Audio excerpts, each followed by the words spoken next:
streaming. Cool. I'm also live. Hello and welcome to part two of the 2022-2023 Best Friends Forever Besties and Spiciest Salsa also. Uh, we left off our last matchup of Tears of the Kingdom and the Quarry, which, will be a hotly contested round, and I'm looking forward to talking about both. Do we want to take it away with the Quarry for Well, I forgot your name. let's do some introductions because I think some name forgetting is well justified here. Why don't you go first, Clever Diversion, since you are the star among us, the renowned streamer. Yes. So you all know me. I'm Clever Diversion. I do a variety of streams for RPGs and the like. This is our little shindig that we've done a few years in a row, and I'm bringing Morrowind, which is already knocked out, and and Red Dead Redemption, which is still in the running. Mm-hmm. Sounds good. I am Shaunasaur. I'm going to be streaming with Clever Diversion's voice capture here, so if you see me on Liner Klein's stream, that's what's going on. And I brought The Sims 4, which has been knocked out by Elden Ring, which is extremely reasonable. And I also brought Disco Elysium, which will be up against Baldur's Gate 3 coming up here. And I don't do much streaming myself, but I enjoy the streams of my friends. And I might someday soon start doing some Sims 4 streaming, so yeah. Wonderful. Rather Sunless? Yeah, hey. Rather Sunless. I don't really do a lot of streaming, but I do a lot of gaming, so that's why I'm here. As for the games I brought Armored Core 6, which got a deserved knockout to Red Dead Redemption 2, and Ratchet & Clank Rift Apart, which lost to The Sims 4, and I'll be salty about it forever. It should also be mentioned that Rather Sunless is a game developer and makes video games for a living. Very Also well true. versed on the topic. So I'm right and all of you are wrong. The rest of us just play them like plebs. Carbon speed dating. Yeah, all right. I am Carbon Speed Dating. I mostly play story-based games, choose-your-own adventure kind of games. I don't play a lot of games, but I do typically try to get through the ones that I do play. And this year I brought Immortality and The Quarry, so I'll have a chance to talk about that more in a bit. The Quarry is going to be in this upcoming round, and I'm very excited about it. It beat out my previous, one of my picks for this year, excuse me, which was... No, you were right. Yeah, no, it kind of is, which is Heroes of the Storm. I'm Line Arc Line, and I stream once every 3 years, and it's a test stream, so I don't really say anything. But I play a lot of video games, and I love them. So I brought Heroes of the Storm, which is a game I play quite often, which was rightfully so knocked out by Carbon Speed Dating's pick, The Quarry. And I also brought Elden Ring, which is a game I enjoyed very much. And we'll be talking about it in just a moment. So I think that brings us back where we left off last week. And again, I'm forgotten. Oh my God. Bringing up the rear 2 times in a row. I'm here to talk about salsa, not video games. It's true. But if I'm forced to talk about video games, I'm going to talk about the 2 best video games that I played last year, which is Tears of the Kingdom and Baldur's Gate 3. My name, of course, is Hale Noxid. I'm the youngest brother, which is both a factual statement and a very good reference. I am so sorry. I am very excited to hear about all of these games. And did I forget anyone else? Gosh, I'm just so nervous. I think we're good. So You're nervous to have to defend Elden Ring? Not very. I'll put it that way. I think that brings us to where we left off the last time. We had just gone through the round of Armored Core 6 versus Red Dead Redemption 2. And Red Dead Redemption 2 took that one. And now we're moving on to the second half of this bracket. Tears of the Kingdom versus The Quarry. And I think I'd like Carbon Speed Dating to start this one off. Can you remind us what The Quarry was as a game and why you're bringing it this year? Yeah, so The Quarry is a choose your own adventure game where essentially you are characters in a horror movie. Very classic tropes involved, but they're having fun with it. It's reactive to choices. It's a lot of fun. I think in general the entire game takes place. It took me maybe 15 hours to get through. It's not a very long game, short and sweet. And it's in my mind, it's kind of Supermassive's realization of this idea. Because a few years past, they made another game called Until Dawn, another choose-your-own-adventure horror movie. But they made the right decision in this one, where they made the characters a lot more likable. The choices were more interesting. Just in general, I had a lot of fun with it. Perfect. And Baldur, Hale Noxon. I would like to hear you pitch Tears of the Kingdom. Well, it's a tough sell. But Tears of the Kingdom was a entry in the Zelda series that was a direct sequel to Breath of the Wild, which is uncharacteristic for the series. Generally, they do sequential releases to their previous titles, whereas this one was a direct narrative sequel to their previous game, which allowed them to creatively in their writing do some direct allusions and references and follow-ups to some threads that they hadn't tied up in the previous games and just build on what they had before. Perfect. Well, which one should take it? Let's go through this, and I'd like to hear everyone's thoughts on this. Because, first of all, do we have any thoughts on what we should name this round? We've got a huge open world with extremely well developed building tactics with some thematic entries and a beautiful story game mixed with good horror and quality writing. I think it should be the triumph of the sequels. Ooh. Yeah. Is The Quarry a sequel? It's not a direct sequel, it's a spiritual sequel. So the same ideas, it's a choose your own adventure horror game, but there's no crossover that I was drawn aware to, other than the fact that hilariously they used the same monster model, kind of. I thought that was very funny. Roll it again. So it's once very more funny. with feeling. Yeah, exactly. Once more with feeling is good.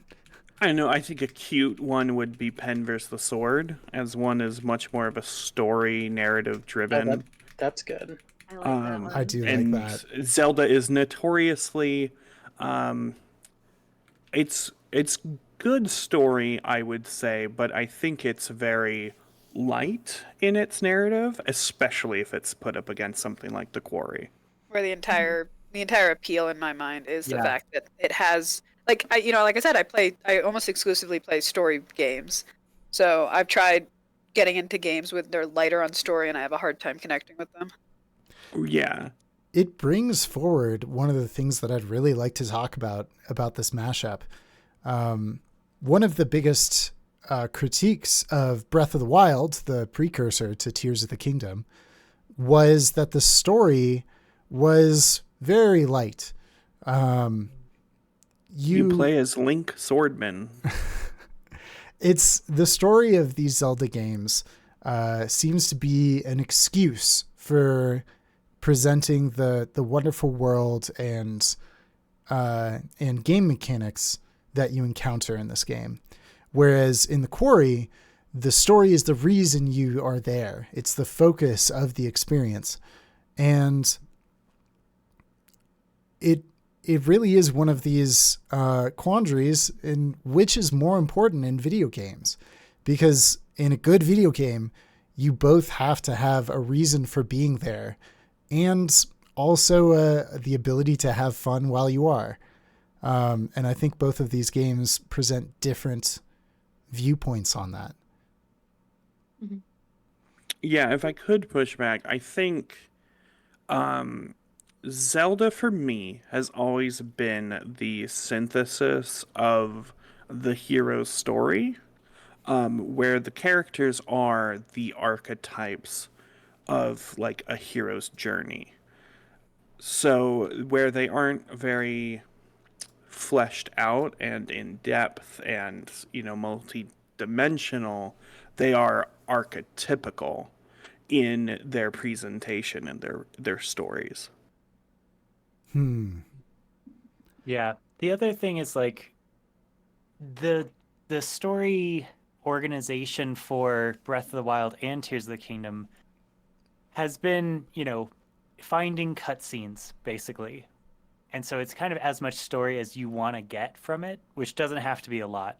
Yeah, see, I feel like in Tears of the Kingdom, as well as some other games like Fire Emblem, for example, I feel like the story is like your reward for playing the game well, because you want the story so much that it's kind of the it's the end reward for having succeeded in fighting the boss or climbing the mountain or finding the thing. You get a little piece of the story, and so people know that people want that story, and that's why it's kind of held back and held in these special ways, I feel. Yeah. Also, like, there's more to story than like just the overall arcing narrative. Like, there's a lot of really fun characters in Tears of the Kingdom, like Sidon, or all the little people that you run into, Beetle, the weird like monster guy who eats ruples. Like, there's characters there, Yeah. and like it's There's a kind of lot an of organic weird story. characters in Zelda. Like They got weird with it in this one. what's up with I mean, Tingle? Tingle. Yeah. Tingle's always been there. They've I always think- been Not in weird this with one, it. though, right? Yeah, they've As far as always I been know. weird with it for sure. But Yeah. I think they got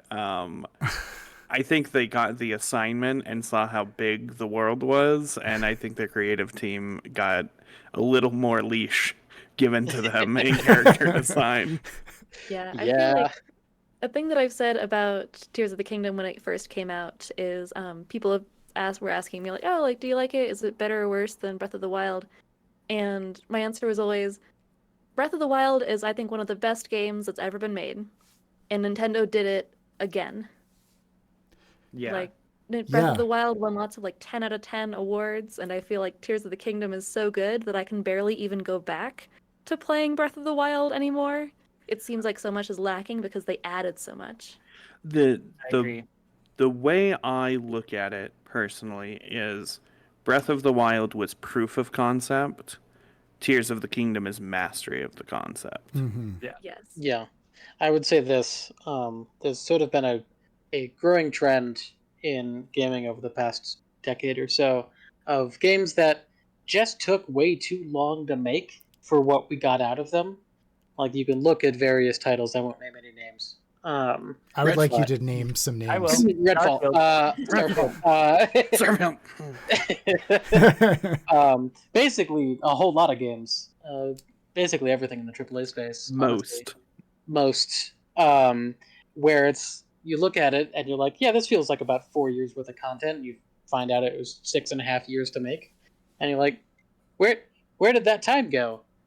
With Tears of the there was Kingdom, something that happened though a couple years ago that kind of set Yeah. some games back. yeah, but that's a couple years ago. I'm talking That's about fair. over the last decade. For those referring or watching this video in 2072, we're referring to the global Meteor pandemic impact. and the COVID epidemic that happened. That COVID was crisis took 2.5 years off of everybody's life. yeah. Yep. But please continue. Yes, and added 2.5 years onto every game development cycle, which won't help any of them. But Tears of the Kingdom, when it came out, and I understood that it actually should have taken longer than they took to make this game. I don't know how they got it out so quickly. So good on them for making a game that actually feels like its development cycle. I will. You know? I will still remember the video that I watched of game designers um, react to the physics engine in Tears of the Kingdom, It's and nutty. just go, I don't know how. And then to do it on the toaster that is the Switch.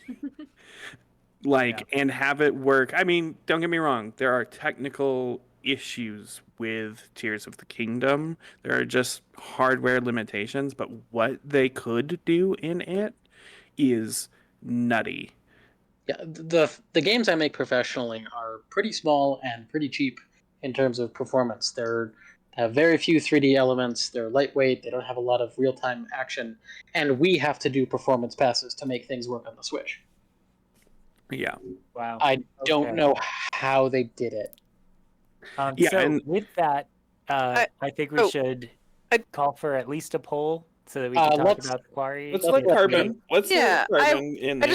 just wanted to mention one thing with Zelda. So I think the only real problem I had with Zelda is, and I know why they did it, but I feel like they didn't really do very much to make the game feel super new in terms of locations. Like you have the underworld, but there's not a whole lot there to see really. Like I wanted it to kind of be like a whole new area. I mean, this is something we talked about even before the sequel came out about like how they were going to make the game feel like you're exploring it again. Mhm. And I'm not entirely sure if they were able to do that really well. I felt like, I in think terms of interacting with the game, there's a new way to interact, but there's not as much like straight up exploration as there was in the first game that I really enjoyed. yeah, kind of speaking to Shauna. Sorry, go ahead. Speaking to Shaunosaurus's previous statement, is it? I think it does rely very heavily on the player making those experiences interesting. Like if you're not using your, fuse powers and stuff in the underworld's a like it's drudgery Yeah. incarnate. It's not fun and not cool. But if you make a hawk with rockets and sail through the underworld, you're making some really cool experiences. I Yeah. think the best criticism I would have to agree with is it's very neat that they added three, like an overworld, the midworld, and the underworld, but you have to fill it with stuff. Yeah, and I feel like I'm coming from this from a bit of a unique perspective, which is that most of the games that I, quote unquote, play are mostly just things that I experience through other people playing. Like I'll Hmm. be sitting on the couch and other people playing the games. So, for instance, the first the first Zelda game that I had ever really seen was Breath of the Wild. It was nothing but new stuff, nothing but excitement the whole way through. It was super fascinating, almost like basically a backseat gamer for this stuff. And I didn't really get that feeling so much with the second one. It felt a little too, I guess, repetitive. Like I said, there wasn't the same kind of level of mystery involved outside of the mystery of what's going on in the story. But there were plenty of moments that you know I remember, especially in the first game, being able to just always wonder what's over that next hill. And you kind of know already in this. And it's not to say that the world's exactly the same, but it's similar enough that it didn't feel like you were, the first time you get to the desert, for instance, the first game is amazing. And now you just kind of know the map already because you've put 400 hours into the first game. So I don't know. Yeah. Speaking on I feel that, like I deliberately disagree. Like I appreciate your take though. Like there are some parts that do feel kind of samey, in that it's literally the same world. But I feel like they took the world and the map and changed it because there has been this kind of almost apocalyptic event of giant islands rising out of the world, and there's new caves, and not only is there like wreckage and new ruins and caves on the main map, but many of the places that you go to are having a like extreme weather event. Like you go to the desert and oh yeah, half of it's in a sandstorm that you can't even see through. and you go to the Rito, and it's like, oh yeah, they're under 12 feet of snow. Now you have to deal with that and figure out, puzzle your way how to get around with these new elements added into it. And then I feel like on top of that, to not only have the main map, which is praised for being so enormous, but to triple the size of that map with the Sky Islands and the Underworld. I thought that that was very, very cool. Though I agree that actually exploring the Skylands is a nightmare, as well as exploring the Underdark. Yeah, It- and I They're agree both with very difficult. the Skylands in particular. I felt like added a really nice flavor, like this verticality to the world. But I mean, just in general, I didn't. I mean, am I forgetting like things that can happen in the underworld area? There's I don't a really remember there two- being too much. Like I remember there's the Colosseums. Is there other stuff? There's a boss fights. Yeah, like the Colosseum, and I like that part. But like in terms of just like being surprised and Well, it felt very, and this is something that I always loved about the game in general, where when you're in the overworld area, it's really easy to on a glance tell where you are in the world. And it felt like with the Underdark area, less so. Like a lot of it's very Sure. similar, very you're in a cave, and there's some really cool ideas they did with that, where like, finding those light sources. And it's very exciting to explore the first time when you're going through it without like proper lights. But yeah, I'm just not sure if it it clearly was the result of, the amount of time they had. They were going to make like a whole new map, and I totally respect that. But they added instead, making that technical exploration with the tools. And that's cool. But just in terms of, like I said, that kind of second gamer, backseat gamer experience, I felt like there wasn't as much for me, and that's fine. I mean, obviously, I'm not the core audience for that. Yeah, I'm gonna bring up something in the next round if Tears of the Kingdom does make it, that kind of speaks to a little bit of that feeling of lost magic. But yeah, are we ready for a poll? I'd like to talk about that point for a moment. So I think there's two metrics that you can judge a game that reuses a map by. And the first of which is how much of the map is actually fundamentally different. And the second of which is how they use whatever changes they make to differentiate that area from the memory of how the player knows it was before in order to tell a story. And looking at Tears of the Kingdom from those two, let's go with the second one first, the changes they make in order to tell a story, I think they do very well. For instance, there's a village that you encounter very early in both of these games that is largely the same except for the monumentally large ruins that have crashed into it. And they use they take into account your previous experiences with this area in order to add to the current experience. You can see this in a few different games, not just Tears of the Kingdom, but Dark Souls does this. I've seen a starting area, Dark Souls, that is fundamentally different from when you see it the first time, that creates this lasting impression. Same thing in Hollow Knight, where I don't want to spoil anything, but this area that you are very used to and very familiar with suddenly changes in a way that is indicative of what's going on in the world. And it changes in a big way, and it uses that in order to influence your perception as a player. And I think Tears of the Kingdom does a good job of that. The second of these is how much it actually changes, how many new areas, how many different areas it introduces.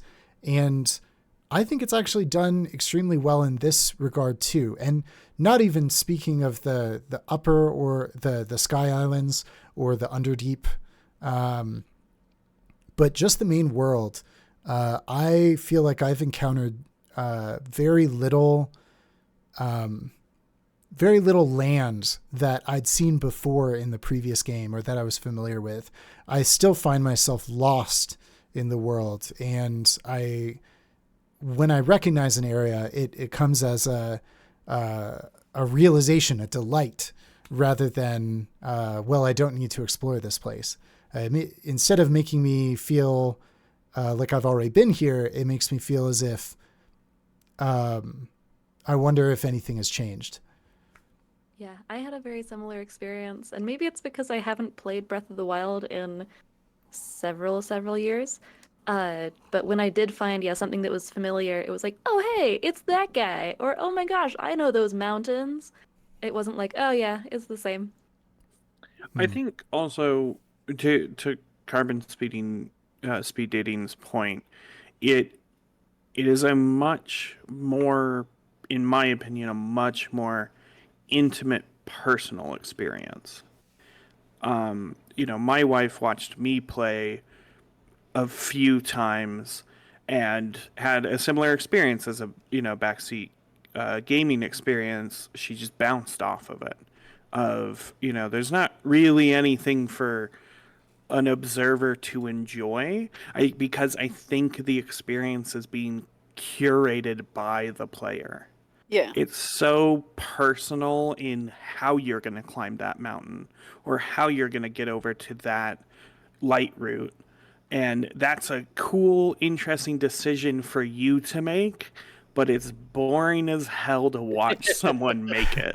Yeah, yeah. Watching someone assemble a rocket cart. I mean, like, perfect Oh example. my God, The yes. first time I played it was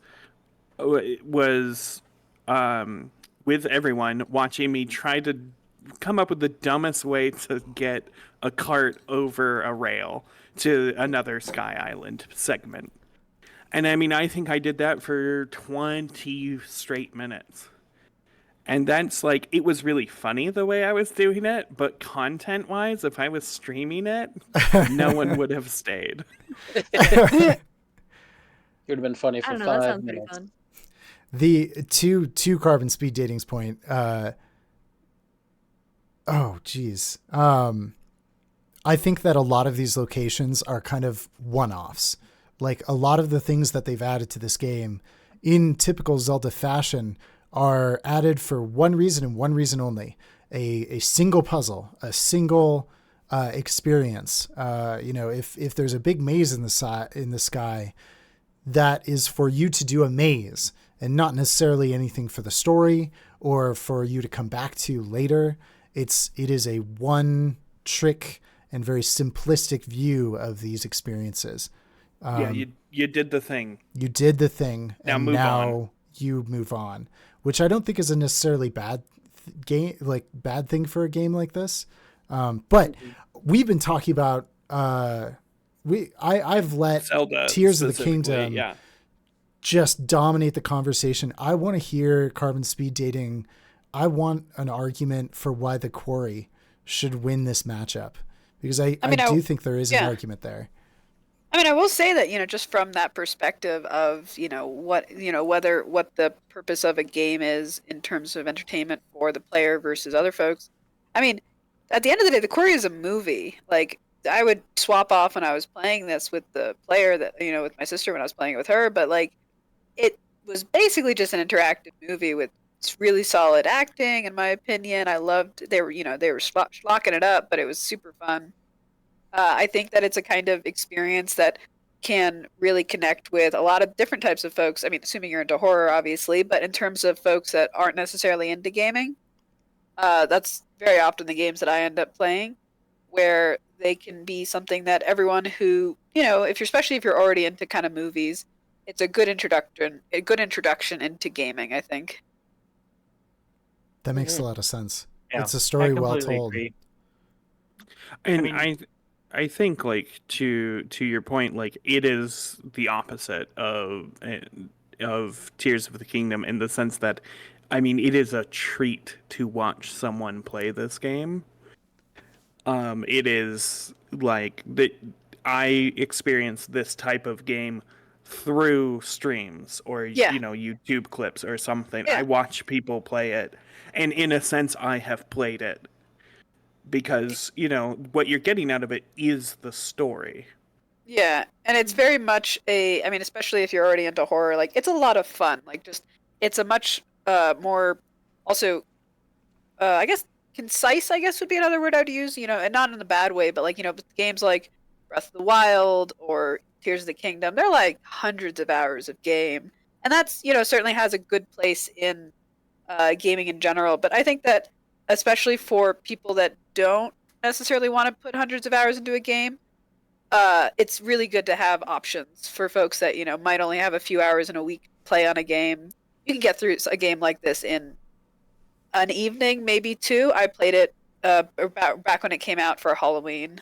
Yeah, and that really resonates with me as someone who's been trying to clear out their library Yeah. and run into consistent multiple like 150 plus experiences, especially because like my ADHD perfectionism makes me be extremely thorough with games. Yeah. Like I'm trying to play Dragon's Dogma and I'm like immediately I'm like, oh well I have to 3-star upgrade every single weapon that I have, of course. Right? Because that's how you play the game correctly. And I think it's really interesting that you're bringing up video games as a medium not only for the player. In the world as streaming gets bigger and YouTube gets bigger, video games as an art form is now experiencing an audience that isn't just the player anymore. And I think it's very interesting to talk about and think about how that direction in the future might grow and evolve and expand, where games might be made not just for the player, but also for the performative aspect of it in social media or secondary media sources. And I think we've that's already something that the Quarry is doing a great job with, and lots of other indie games are like making their whole success about, oh, yeah, we've already Yeah. seen that a ton of those. Over the past few years, all of the streamer bait, rage bait games, Mm-hmm. things that are designed to be The one where memed you're to going play. up a mountain. Yeah, well, all 17 of them. Yeah. Yeah, not to mention What's at the one least with the tower though, where you fall off and it's made of junk? Only up. oh. Only up. I was gonna say too that like it's not even just not necessarily having time to play a game, but also just if like when I play games like this, it was when I was traveling. So if it was gonna be a 100-hour game, I just realistically wasn't gonna be able to do it with someone I don't necessarily see for 100 hours a year.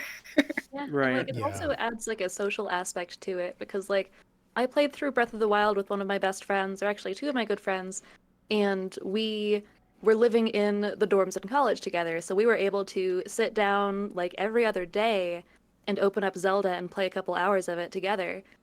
But with this one, we weren't able to do that because we all live in different states and there was no way that we could sit on the couch and play it together, so it was a more individual experience.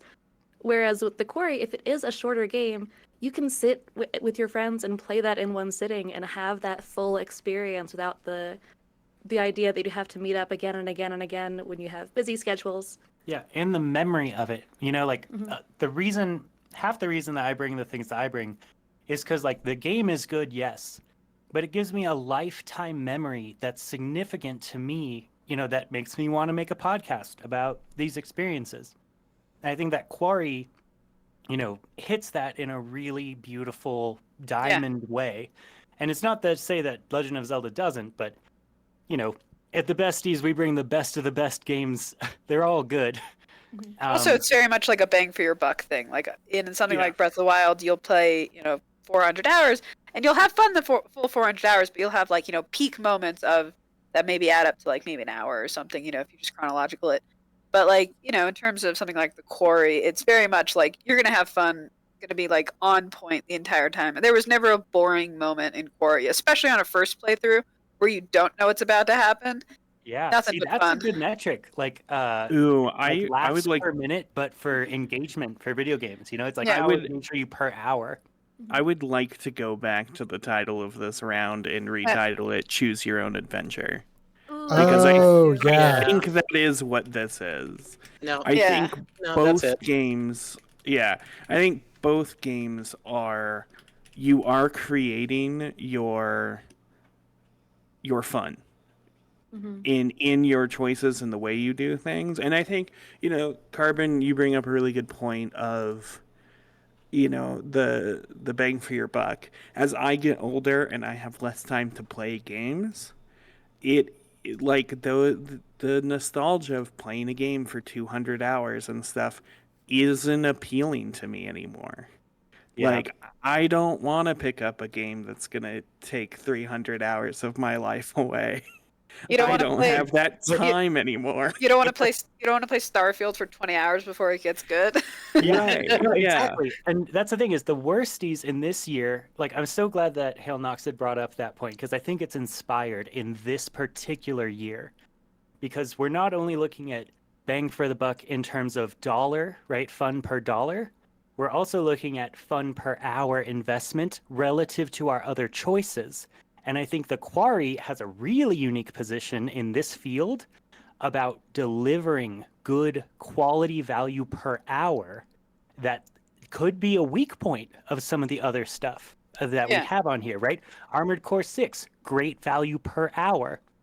You know, the even compared to Elden Ring, I would say, like, I think that that's so interesting that like as our world around us changes and becomes more technologically advanced, the pressures that we're feeling the most stress on in our lives is actually our time.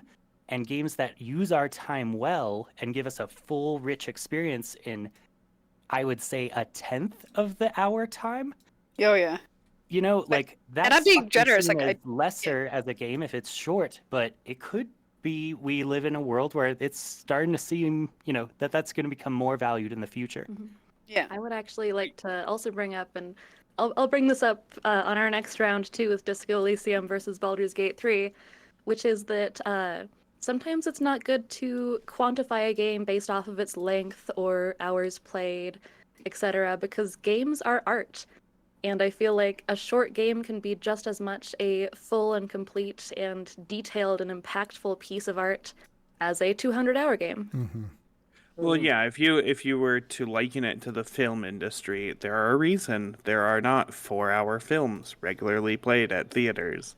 And, you know, there are reasons why films are cut to a certain length because you can't ask someone to stay in a public area for that long and watch something for that long. But also, like, you know, I think people have a visceral reaction when their time isn't being valued. And unless it is an obscenely good plot, I don't think you'd ever get me to watch a 5-hour movie. Yeah. And it's, again, not to say that Tears of the Kingdom doesn't use our time healthily and well, but it's just something that Quarry does so well. You know, it's so Yeah. exceptional in its Yeah, format. I'm not saying Tears of the Kingdom is one of the aggressor, or, you know. Yeah. The worsties have some of the aggressors on their list. Yeah. I mean, we've talked but yeah, about No Man. Oh, sorry. I think we should do a vote and or a eulogy because speaking of time, we are at 37 Yeah. minutes. It's true. Sounds good. Yeah. This round deserved it. I'll stick by that. Boy, that's hard. I think we should vote on it. I do want to say, like, this is exactly the kind of stream that I want to make, is getting to these like overall structural industry level insights. So like that's exactly, you know, I'm so excited that we got to that space. Carbon, I'll admit this. I think the Quarry is the future of the gaming genre. I honestly think that is the way the art form's going to go. I also think that I'm just glad that Supermassive is making these kind of games because I look for these kind of games and I'm telling you, they're not really out there. Yeah. It's basically Supermassive and the folks who do Life is Strange and I mean, Dark Pictures also does Supermassive, but like, yeah, it's a pretty thin genre right now. I mean, I enjoy them, but it's not exactly being as well served as, say, you know, open world adventure game. Yeah, I mean, I'm starting to get burnt out on open world everything. I think it's an oversaturated, not good application of the concept in this day and age. But I think like that with Elden Ring I and would Red like Dead Redemption 2. I would like Lineark Line's take on the type of game the Quarry is. I see a strong future with VR getting better and better, where you're going to be basically living in a movie. Sure. I mean, VR as a space has a few things that it does really well, and a few things that you need to get right in order to make a good or at all engaging experience. And I think the Quarry is really strong with that because acting and body language and curated interaction with characters is one of the strongest things that VR has to offer. When you are in front of someone or a scene, you get two things really strongly. You get scale, and you get the emotions of the other people who are in that scene with you. That's why, chatting applications are so prevalent in VR, is because it is the best online, chatting medium that you can get, because certain pieces of human communication that we would otherwise take for granted are suddenly there. You get this presence from the people that you don't get otherwise. Like you're in the video game. Yeah, Oh. it really makes you feel like you are with, Spider-Man. With that, And let's put a cap on it. My vote okay, is for fair. Tears of the Kingdom. What do you think? Everyone go before me. Okay. I choose Tears. Yeah, for it was closer than I expected it would be at the start of the discussion. But I do have to go with Tears just for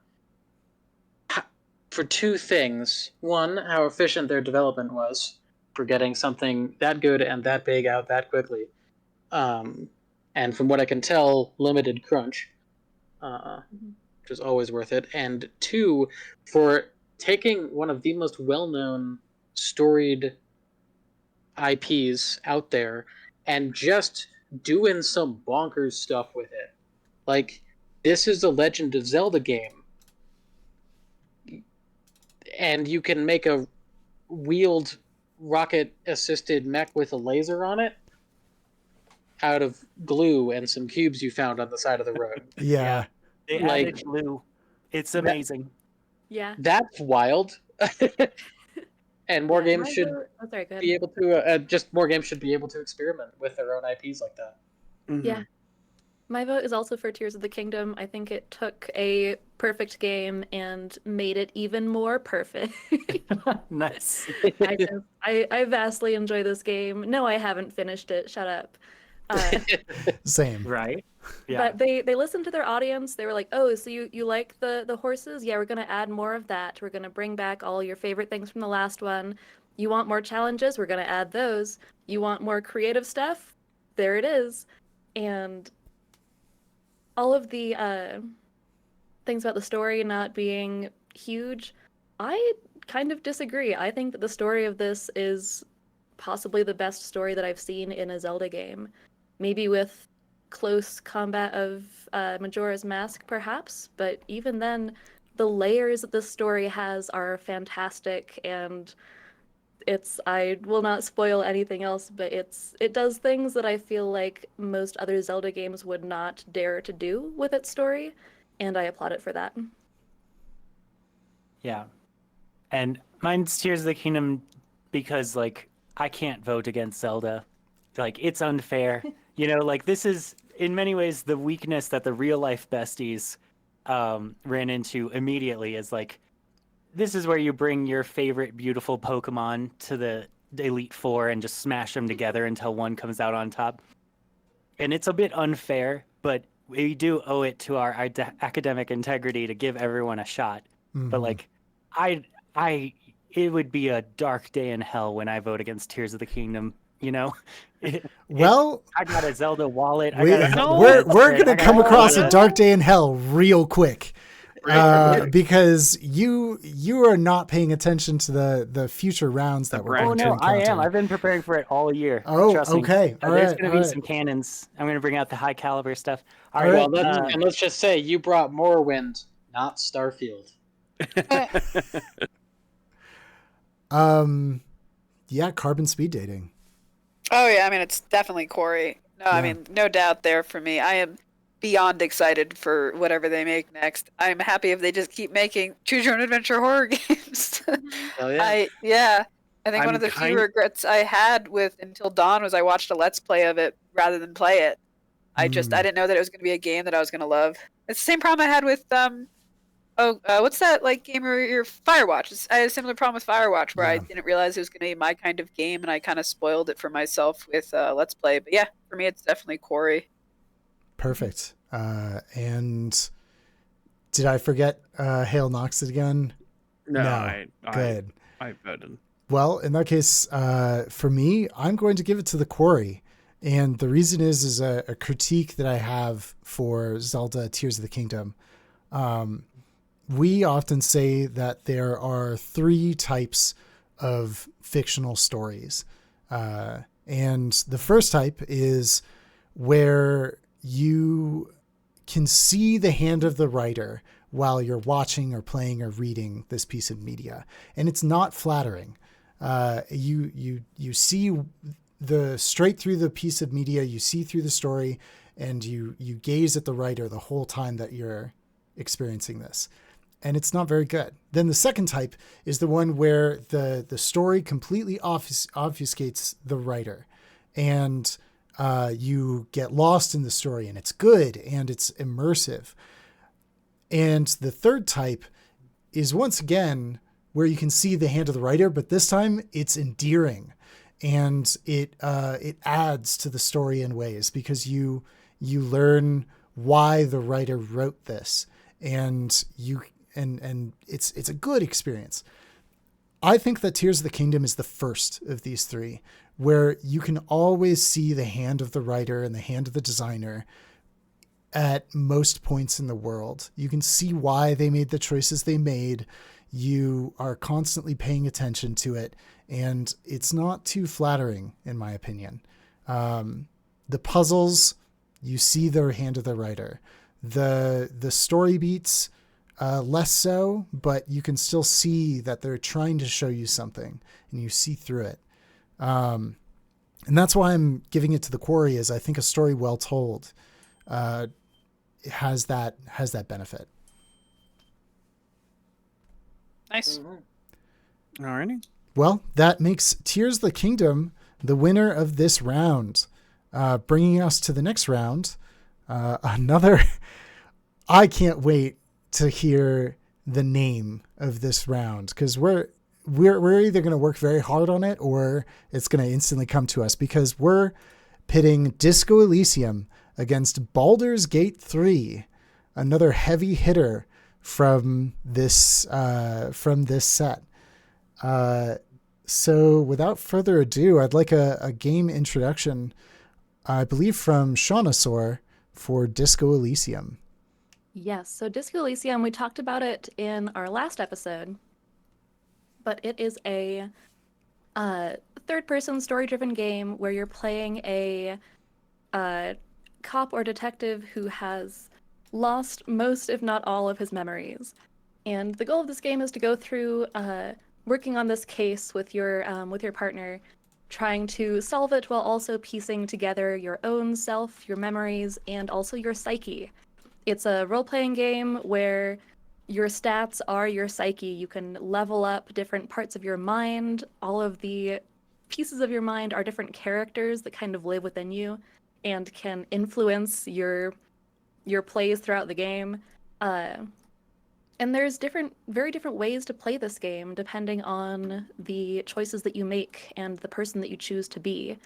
And it also has a huge amount of I guess political discourse. It's very anti-fascist and talks about the harm that extreme capitalism can do to a society in like long-term effects, and mourns the fall of a prior communist society to this world. And yeah, it's a beautiful game. It's definitely one of those games that I would consider a work of art. And I would like to,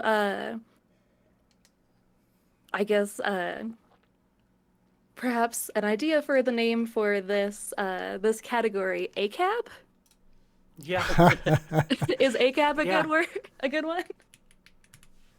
Putting the role For those in the playing future, all game. cops are bad is the acronym that was Oh. the rallying cry for. Oh, it's bastards. It's Yeah, I was bad. gonna. No bastards. Yeah. Really? That's, Okay. I was gonna say that's very kind of you, Clever Diversion. Not I very politically Yeah, kind of and you. Yeah. we're just I gonna say heard whoever clever playing this top diversions. is a bastard. Oh, sus. Some would say. Yeah. My suggestion for it's straightforward top-down RPG. Yeah. Just that both That's of a them are good point. straightforward RPGs. That's true. They both have dice. They both have dice. Yeah. They both I got like they attribute both have points. dice. Actually, Yeah, you can actually review that. one. Actually, that. I really They like both that. have dice. I mean, Disco Elysium literally self-references role-playing games as a genre. There's an NPC who writes role-playing games. It's adorable. Yeah, and carves their own dice, which are very special and significant, and give you in-game bonuses. So the entry I brought was Baldur's Gate 3. It is the third installation in the Baldur's Gate series, produced by Larian Studios. It was in open testing, beta testing for I think like 2 years. Does anyone know exactly how long? Forever. It felt like forever. Long time. Yeah. Well, you brought it as far as our more than one besties Yes. ago as an early access game. Yes.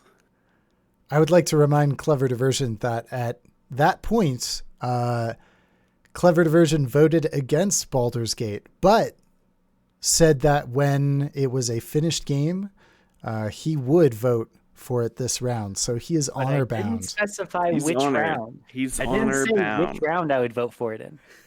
It's a good point. Yeah, so it is a RPG that is set in the Forgotten Realms Dungeons and Dragons world. It is Dungeons and Dragons. It's produced by Larian Studios, which did. Why am I blanking on the name? Divinity. Original Sin. Divinity's Divinity, original sin. Thank you. And this is very much the same engine that they built that game with. There are a lot of parallels that can be drawn from that game and that style of game that they've created in previous games to this one. In some instances, for like an exact one for one. And you could tell that this is very much like molded to fit the 5e rules and spells and mechanics. That being said, it is it's a 3-chapter or 3-act RPG story that I think averages 120 hours for most people, if not more. 120 hours is Act 1. Yeah, for some it's, people, it's yeah. massive. It's gonna be That like long. 300 hours, like Skyrim. That's Oh, yeah. incredible. And from what I've seen, the story is incredibly well, carved out and complex. So I'm sure each one of those hours is worthwhile.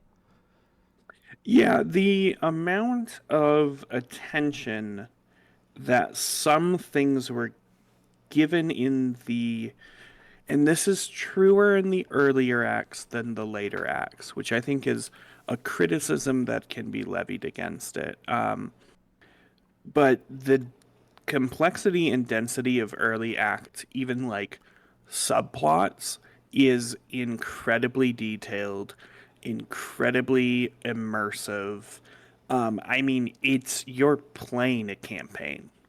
In my experience, I was playing a video game that was a D&D campaign, and then like a professionally written one, Like not one of my crappy ones. you're talking about like an in-person tabletop RPG, like with good friends D&D campaign, right?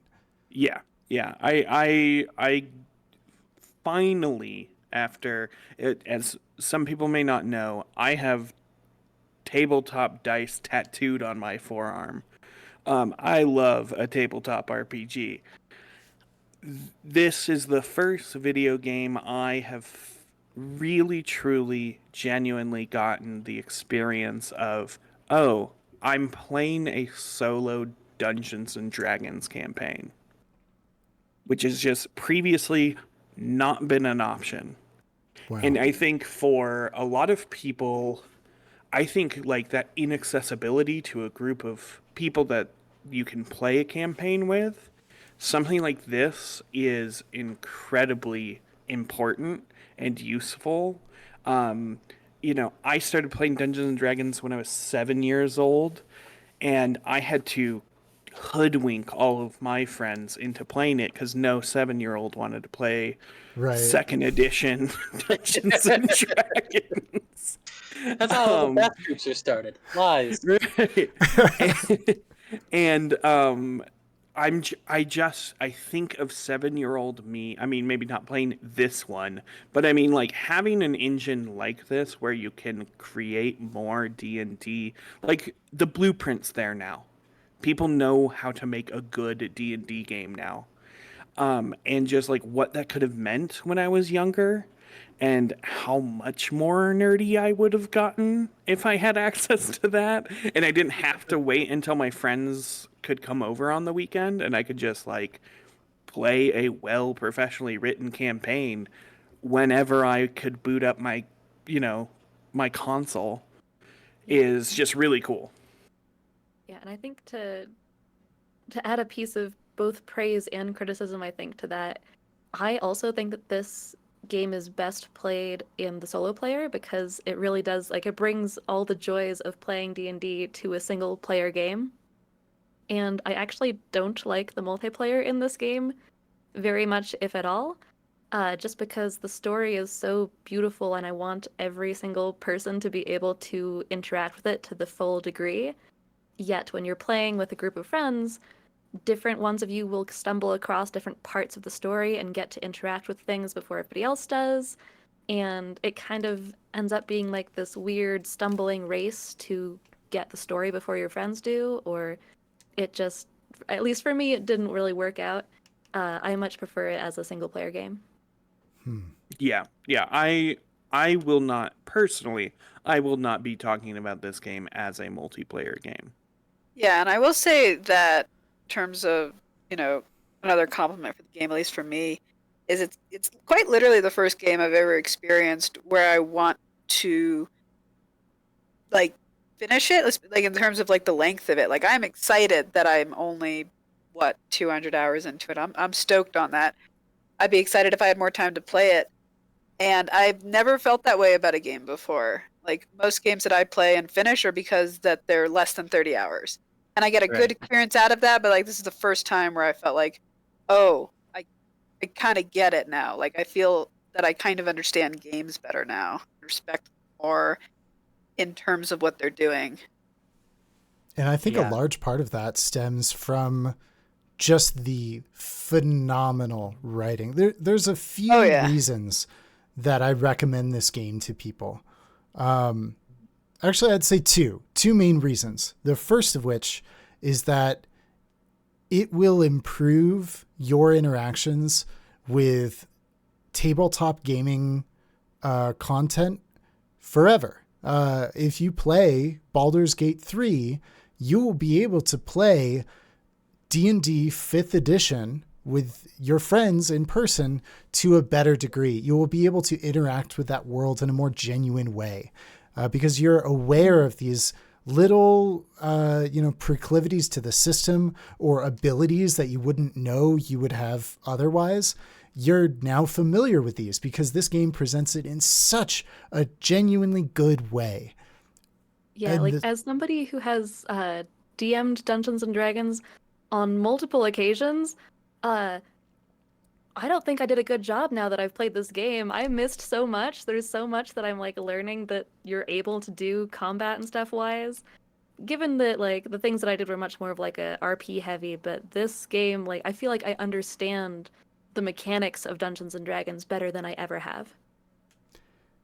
Exactly. The second reason is the writing. and this is something I could talk about for quite a long time, but I think the quickest way to get across how good the characters and world and writing is for this game is that there is a sizable amount of fan fiction written about the characters of this game already. Like the characters are so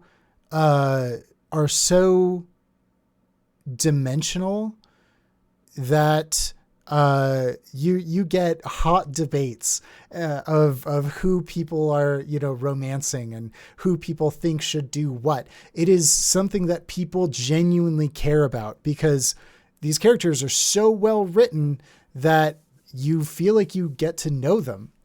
Yeah, I was gonna shortcut to the fact that Rather Sunless customized the image in our document with a heart over one of the characters. Yeah, we could take a look at this once my mouse starts working. There we go. We've got Bay over here, and people have opinions about the cast of characters that are in this game. It's hilarious. I saw this meme that was a job interview. And it's the interviewer says, one last question. Who are you romancing in Baldur's Gate 3? And the applicant is like, oh, Astarion. And the interviewer just goes like, oh. It says things about you, and it says things about the world, and the fact that these characters are in a drawn out, incredible story that has just as good of a world as it does the characters in it makes it potential for game of the decade. I've heard that thrown around quite a bit. It is so in tabletop RPGs, the dream is to present your players a world that has no borders, no edges. Anything can happen, and you can achieve anything that you're good enough to achieve. And video games have been trying to strive towards this for such a long time. Vampire the Masquerade Bloodlines is one that's commonly thrown around for, the depth of story. No matter where you look, you just kind of can't really see the edges, but they're there. And I think that Baldur's Gate 3 is the new gold standard as far as games where the edges to where the game ends are so far away from you that it really feels immersive. To segue back to Disco Elysium, and I think talking about writing and what the impact of that writing and the import of that writing is, I think is a great segue back to Disco of that game. Trojan Horses, such an important analysis of our real world to gamers that I think a lot of them may still, unfortunately, be unaware of what they have been taught. But I mean, it is like the ultimate economic criticism, like political economic criticism, with a large lump of sugar, to make it go down easier. Yeah. And I was going to build off that point a bit, which is like, I think great writing, it might be, one of the most important labels for this matchup, for me, finally we're comparing apples to apples in our game of Pokemon comparison, right? Where we have two great water types for top-down RPGs. I mean, I have Ready, Loaded, and Waiting, a pretty scathing, persuasive argument for Disco Elysium over Baldur's Gate. And I know that it's, the favorite in the sense that the curse of this recording is that we already know who won Game of the Year at the Game Awards, always. yeah, And a lot of these, the great danger that I've always tried to fight in this project is making our decisions before we walk in the room, right? because that's a big thing about what our preconceptions are or our marketing that we bring to the table, especially when the smaller games don't get played and the other ones do. You know what I mean? Like if all of us had played Disco Elysium and Baldur's Gate, I think that this conversation would be a little bit different in the sense that the things that Disco Elysium is doing, I believe, are more interesting overall than what Baldur's Gate 3 is giving to America, right? They're giving gamers. Baldur's Gate 3 is candy, right? It's hot chocolate, it's popcorn. We love it. It's exactly what we wanted, and we can't help but celebrate it. And Disco Elysium is a shot of Jack Daniels, that goes down hard, right? It's 100 proof tequila. It is I mean- something to slap you in the face and wake you up. Yeah, if I can push back against that notion, though, Baldur's Gate 3 is candy, popcorn, hot chocolate because of Baldur's Gate 3. D&D games were not popular. This is the thing that made that popular. True, but I mean, so, if I'm just going to go full like scrap mode here. Yeah, do it. Baldur's Gate 2 existed, right? When we talk about making D&D into a video game, it's something that Divinity 2 also kind of had. And, there's a lot of your last comment in the previous besties about like it being authentic D&D mattering and having weight, I think is real and does matter to a huge amount of people, myself included, right? The new D&D movie was made, in my opinion, more meaningful by having the license, right? Mm-hmm. The things that I'll say about that, though, is like D&D tried to pull some really shady shit this year, right True. before the release of this, between the movie and this coming out. D&D immediately was, met with several threats from the entire community about like, we'll just switch to Pathfinder, right? Pathfinder 2 is there and it's amazing. When we get into deep conversations about RPGs, D&D quickly falls by the wayside, even though it's the popcorn. It's the most popular version. I spent a long time trying to navigate the menus in this game to conform to D&D.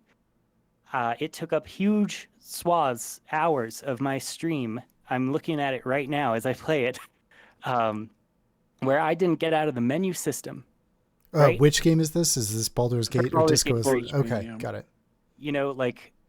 The inventory was broken for 3 months when I started playing it. I had to take a break from streaming this game, which I still have not gotten back from, because of the bugs, right? When I tried to go up an elevator for the first time, it glitched my character behind, 2 walls and made me kill them before I figured out that I could just fast travel back to camp. This game released in a state where if you were a halfling character, you couldn't kiss anybody. And they had to release a Short Kings update so that you could finally kiss people, right? Yeah, like the fact that half of your playable races are small or smaller, and a large part of the appeal of this game is the dating sim aspects of it, yet they didn't playtest the characters kissing any of the halflings or dwarves. Like, surely somebody had to have tried that, right? And they had to have tested that. None of the main characters are half-size characters, right? Like this game is celebrated for its diversity, and yet Short Kings are not represented, No. right? The most put upon people of all, short gamers, myself included. Where is our representation? We can't date Lizelle. We can't even kiss her. So, from when I brought it last year to when I bring it this year, I think the mechanics of this game are its shortcomings. I think the mechanics and the rules of trying to fit a 5e mold for this game limit this, like, they just get in the way of a very, very, very good story and in good writing. That point. Yeah, I don't think you can look at any Larian game and be like, "Yep, no bugs there. Hmm. Nothing to see here." Yeah, if I to maybe defend slightly Baldur's Gate, um, with the major glaring difference between the two, um, is just how much variety it has in it, and what each story, each playthrough is going to be, and how long those playthroughs are. And I don't mean long as in drudgery. I just mean long as in this is a whole novel series that you're reading or a whole movie series that you're watching, right? Yeah. Um, I totally see the argument for size, and it is amazing and beautiful, and that's why it got a huge amount of yeah, attention. but I don't just mean size, right? It's size and meaningful difference between them, right? Size It's with depth. the yeah, it is the counterpoint to all games should be short, or not short, but this trend towards longer, less digestible games is a problem. It's like, well, sometimes you get a Baldur's Gate 3 where it's long because it has to be to fit all of the goodness in it. Yeah. And I would like to mention that my run of Disco Elysium was over 60 hours. It is not a small game. Mm-mm. Right. And it does Right. depend on what class you choose and the way that you play the game. And you can play a very quick run if you go the punch cop route, where you just punch all your problems instead of trying to solve them. Uh, or you could play the nerd cop, which is of course what I did, where you must know the deep lore behind every single penny that you find on the ground. So there's many ways of also playing that game, and the length is definitely shorter than Baldur's Gate. I'm 80 hours into Act 1 of Baldur's Gate. Uh, Oh. but I just wanted to mention that it is by far not a short game. And that's why And I'm the couching my last arguments on interest, right? And doing things in an interesting way, right? An Right. artistic fashion. The time that you spend in Disco Elysium will challenge you in that Jack Daniels way. And there's also, like,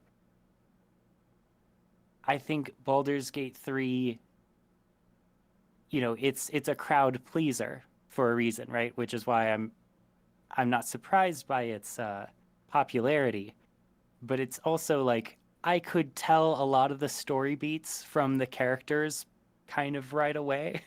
And like I haven't finished it, of course, I haven't gotten out of Act 1, but that's also I think something to bring up is like So here's the thing. You use the term crowd pleaser, right? And I think Baldur's Gate 3 is a unique kind of crowd pleaser in that it has a very specific appeal for a dozen different people, but it's a dozen different appeals for those people, yeah. right?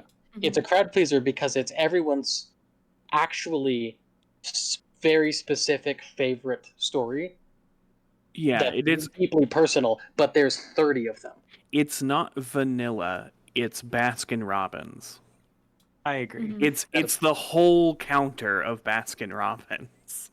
Yeah. And like And I'd like to bring up too, just so that we're not leaving it on that note, it has been bug fixed. Like a lot of the things you're talking about have since been fixed. Like Yeah. when I was playing through Act 1 and they famously the characters would not always jump when you jump. Like they fixed that. And it's long since been fixed with, the animations between short characters and larger characters, a lot of quality of life improvements. I think you'll be really surprised when you open it up. There's a lot of quality of life Yeah. stuff. In And a like good way, they've been listening to fans for just that kind of stuff. like I said, I'm more than happy to acknowledge that it is good, but I'm just saying like my experience with it for that last year that we're talking about for the besties was a fraught experience. And my experience with Disco Elysium was not and of course there are different scopes. This is why the inherent crisis of comparing two art forms together will never always match up. And they both, are amazing games that deserve to be celebrated. But it's just like when I played Baldur's Gate, it was hard to fight the inventory system. A lot of the choices that they made for the roleplay aspects of the rules didn't take all of the rules into account. They picked and chose which rules to be faithful to 5th edition in, which made a lot of balance problems for some of the spells and a lot of balance problems for crossbows versus bows. I was very disappointed in that, you know, and to my knowledge, those things have not been rectified. To push back on that, though, they have in multiple interviews explained why certain spells and things aren't there, and it just comes down to the fact that you can't have that spell in a game engine. It doesn't work. Right. Mm. I mean, I Like was there more- are still like technical limits. There are walls. There is was a more just box, saying as that- as Will was saying, where it's like borderless.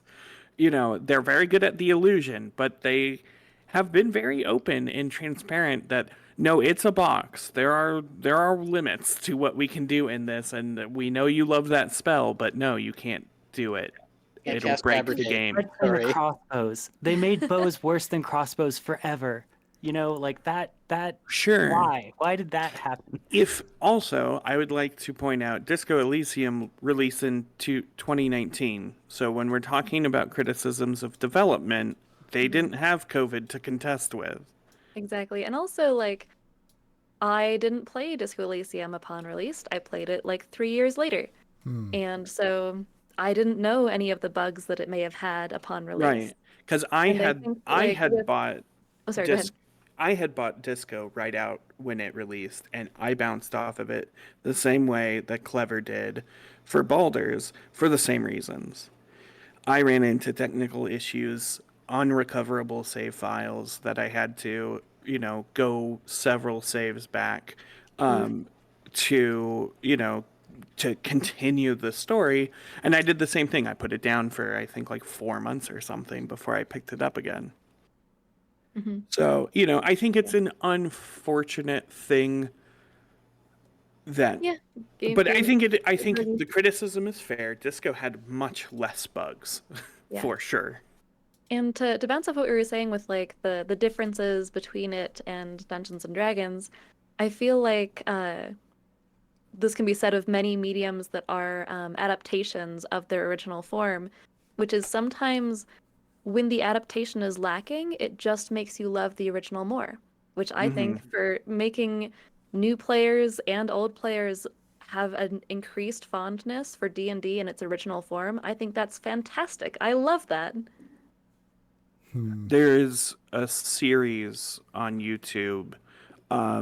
He's a D&D content creator and stuff, but he's created a mini series of the differences between 5e and Baldur's Gate, and like the things that are worse because they're in Baldur's Gate, but the majority of his videos are like how the ranger class is just fixed in Baldur's Gate 3. They just I made it completely good. agree with that. They just took things from the thing that people loved and listened to what people's criticisms, very valid criticisms to that that tabletop RPG were, and they just did the fix.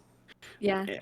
I will say that my my biggest criticism as far as like the way that certain classes and stuff works in Baldur's Gate is that when I shapeshift into a cat, I can't have conversations with people. What's up with that? Right? But in a way, that just makes me want to go play D&D, which is the opposite of a problem. Yeah. For me, like, I tried to do something really hard for my stream, which is do no save scumming. Like, I did honor mode before honor mode existed. And the tutorial I found to be a bit lacking in the difference between who's in combat and out of combat and what the turn order and how they handle that is, which, it might just be Larian Studios, but like there's a steep learning curve for how to even get the game to give you the menu you asked for. I will say that, at least from my perspective, I think some of this learning curve might come from your experience with 5e. Because I played this and I actually found it very intuitive, but I think that part of that comes from I didn't have expectations for it. Which I My think is exposure to. impressive because Yeah. You're playing it on console, which I'll take Yeah. one look at those And controller, wheels. yeah. The controller. Yeah, and that- it's yeah. it's great on controller. I can fly through all the menus on controller. Nice. I'm glad because it looks nightmarish to me, so I'm glad it makes sense to you. No, it's actually very intuitive. I actually find whenever I see clips of people playing it on PC that it's overwhelming. Like I really like that when I'm playing it, I have basically just my mini map on screen, and that's kind of it. But then like I see playthroughs that where people have their PC and it's just like it fills like the entire bottom section of the screen with just like buttons after buttons after buttons. Hmm. So I think that at least when I play with controller, I mean, it's possible that it's just more streamlined in terms of how it's organized on controller because they are different setups. Also, to get back to the druid wild shape, rules as raw, you can't talk as a wild shape. Not unless my friend is DMing and I ask them nicely. Right, right. I'm Let just me at saying, least like, Very talk, accurate, yeah. So I'm gonna save my my next points for the next round. sure. Yeah, I think One of a the things vote I wanted is to in- include in this one is like, there's all the RPG games have this thing where it gives you the responses in the conversation that you want, and you have to pick Mhm. between three. You know, it's the Mass Effect thing of like the Hmm. mean one, the nice one, and then the one that's like in the middle, right? I- Or the bland I will one. I will say that I didn't really. I mean, with a few exceptions, I didn't feel like the game was quite Paragon Renegade conversation Yeah, tracks. that's Yeah. exactly my point. Is that Oh, yeah. both these games do a great job of breaking that forever Mhm. for the game Mhm. genre, Right. and I'm really, really happy with it. But Yeah. on the small instances where you pick an option and then what your character says after that doesn't exactly match up with what you thought it was going to do. The classic. Yeah, classic RPG of Yeah. gaming. Disco Elysium has a built-in way that makes sense, which is that your character is deeply psychologically flawed.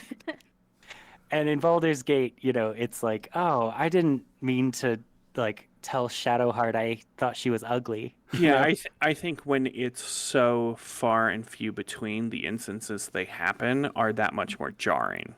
Yeah. Absolutely. When It's a when great like you're effect. right, when most of the time it's as it's written in the option, but then once every 20 times Yeah. your I wanted to character it lands different on the NPC than you intended, and you're like, oh, And I want to make clear, like, Hmm. both games suffer from it. I think it's just an aspect of the genre that it's going to take a miracle for that to be solved in any video game. But Yeah. it just felt worse in Baldur's Gate 3 I- because it was so important, and I was doing a no save scum run. I will say that at least because I play Baldur's Gate and Life is Strange. I feel like Baldur's Gate was a little easier, at least for me, because in Life is Strange you choose essentially kind of like a prompt, and then the character ad libs basically afterwards. So it's a lot Uh-huh. harder to predict. I really appreciate in this where it just outright tells you what you're about to say. I Yeah, much and- prefer that version. Yeah, and to elaborate on what Clever Diversion was bringing up with like the options in each of these games having like an A, B, C, and D. Most games like D is just like slap them. mhm. Like there's a clear worst guy answer to every single option. Yeah.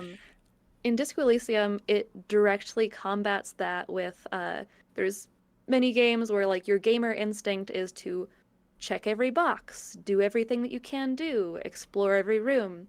And Baldur's Gate 3 does this a bit also, where sometimes when you have dialogue open with another character, there will be questions that you want to ask them, and you feel like you need to ask them every question to get all of the information, to get the full story.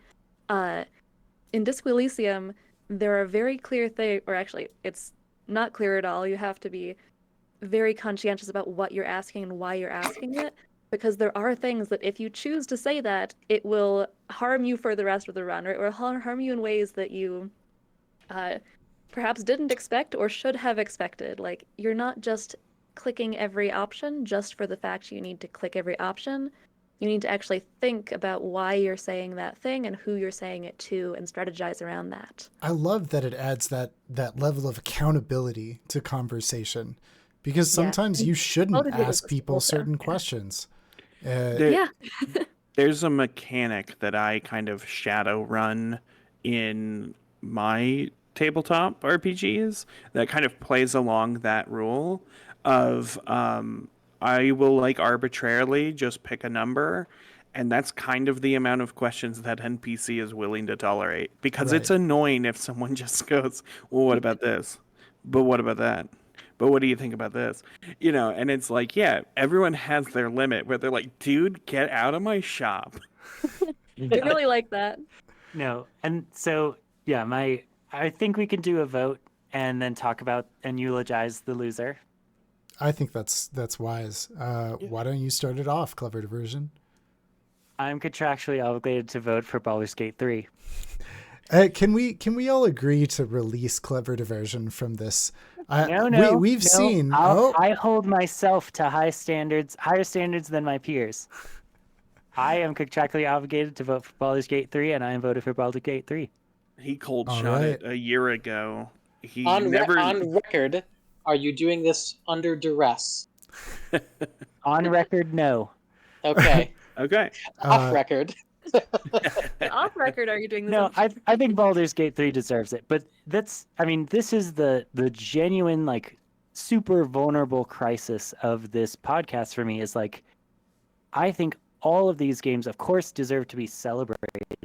Mhm. The Besties Griffin talks openly about, like, it's ridiculous that we're choosing one to go on to the others, Absolutely. if only for, like, creating interesting matchups, And I Mhm. think this is a super interesting matchup because, like, they're both amazing writing.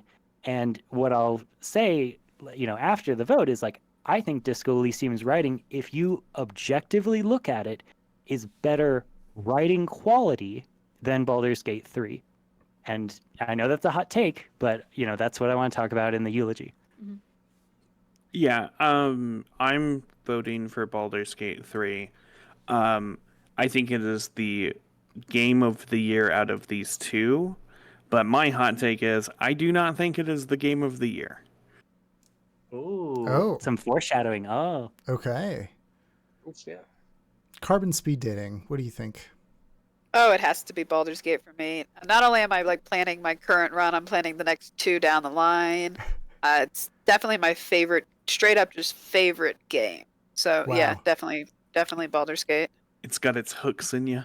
Oh yeah, I am very excited. Like if I wasn't so busy, I'd be playing it right now. Shaunosaurus? nice.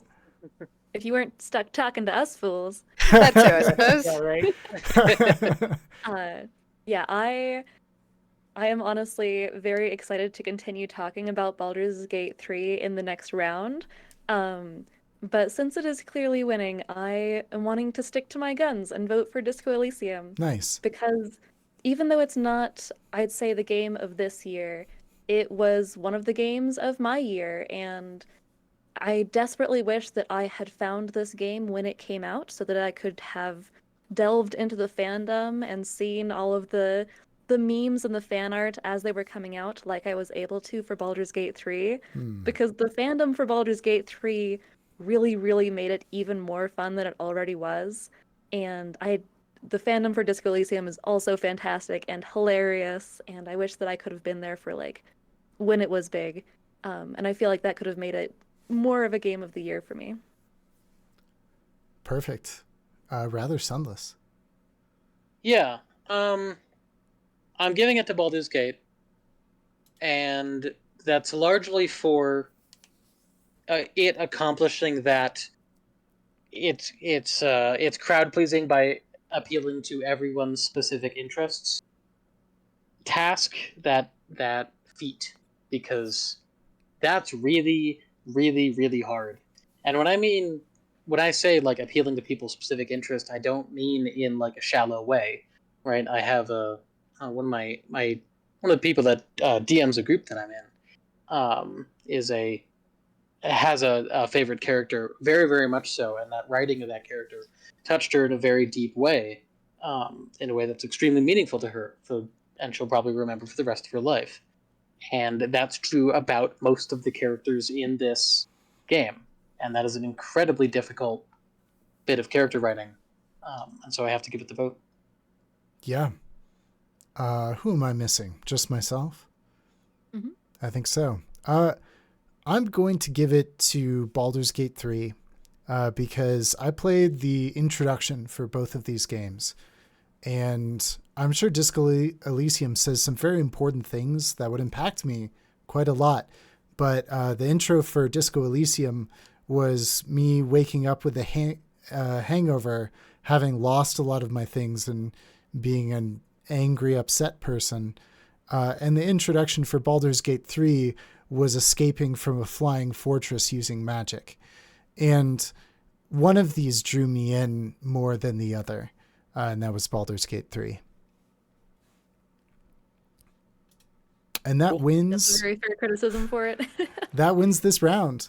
Baldur's Gate 3 will go on to fight Tears of the Kingdom in this next round. So that Can we do eulogy though? I would like that. Yes. Let's do a Okay, so- eulogy. My big speech on Disco Elysium. Now that the drama is over, we can celebrate the great thing that it had to offer. You know me, you know Clever Diversion. I'm always here for the big themes, right? The big ideas, the world-changing political stuff. And my argument position is Baldur's Gate 3 is touching the heart, right? It's pathos. It's who you want to kiss in your fantasy campaign in the privacy of your own room that lets you do that. And it speaks to very important themes of trauma, which are deeply personal. And that's, important and impactful to individual people's experience of their emotions and their heart and their life, which is not to be disparaged in any way. The thing that I appreciate for Disco Elysium is that it's one of the only art form aspects of video gaming that gets you to think about the bigger outside world picture of your political identity and how you actually feel about revolution. In a world of, Black Lives Matter and, increasing economic pressure and the Me Too movement, the functions of power and how they land economically in your life and match up with your job that you're doing, I think is the key to unlocking the next stage of political awareness and consciousness for this generation and humans in general. And Disco Elysium talks about that right away in a really funny and impactful way. And I'm just someone who prefers the arts that are introducing that concept, Pride and Prejudice is a great book, but I'll always, go more towards 1984 first, there are ways that you can elevate your perspective through art that can make you a better citizen and participant in this world in a not as personal way, which is, in my opinion, the ethos argument for ancient Greek oratory, which is your responsibility to the rest of the world and, I guess taking accountability. As Linearch Line said, it's not pleasant at all. In many ways, it's deeply challenging to confront a lot of the themes that Disco Elysium brings up. But I think that's why they're important, which is why I kind of tongue-in-cheek gave the moniker to Baldur's Gate 3, which I don't mean to be as derisive as it sounds, of people pleaser or crowd pleaser, is because, as much as we talk about the things that Baldur's Gate 3 does right, I think a lot of them can be, or at least the first hooks for a lot of people are, I want to date my cute vampire boyfriend, or I want the emo half-elf girl to have sex with me, Yeah, it's not challenging your worldview. Yeah, I think it's also it is, in my opinion, somewhat a fanfic simulator, at least in its opening stages, but partly that's the game was so dense and somewhat difficult for me to navigate that I never got out of the opening stages. So, I know that there's a lot of the character development that it goes into is, very rich and good for people's, experiences, and maybe I'll be eating my words when I listen to this in the future. But right now, like, disco hit me with the themes right away, and I appreciate that.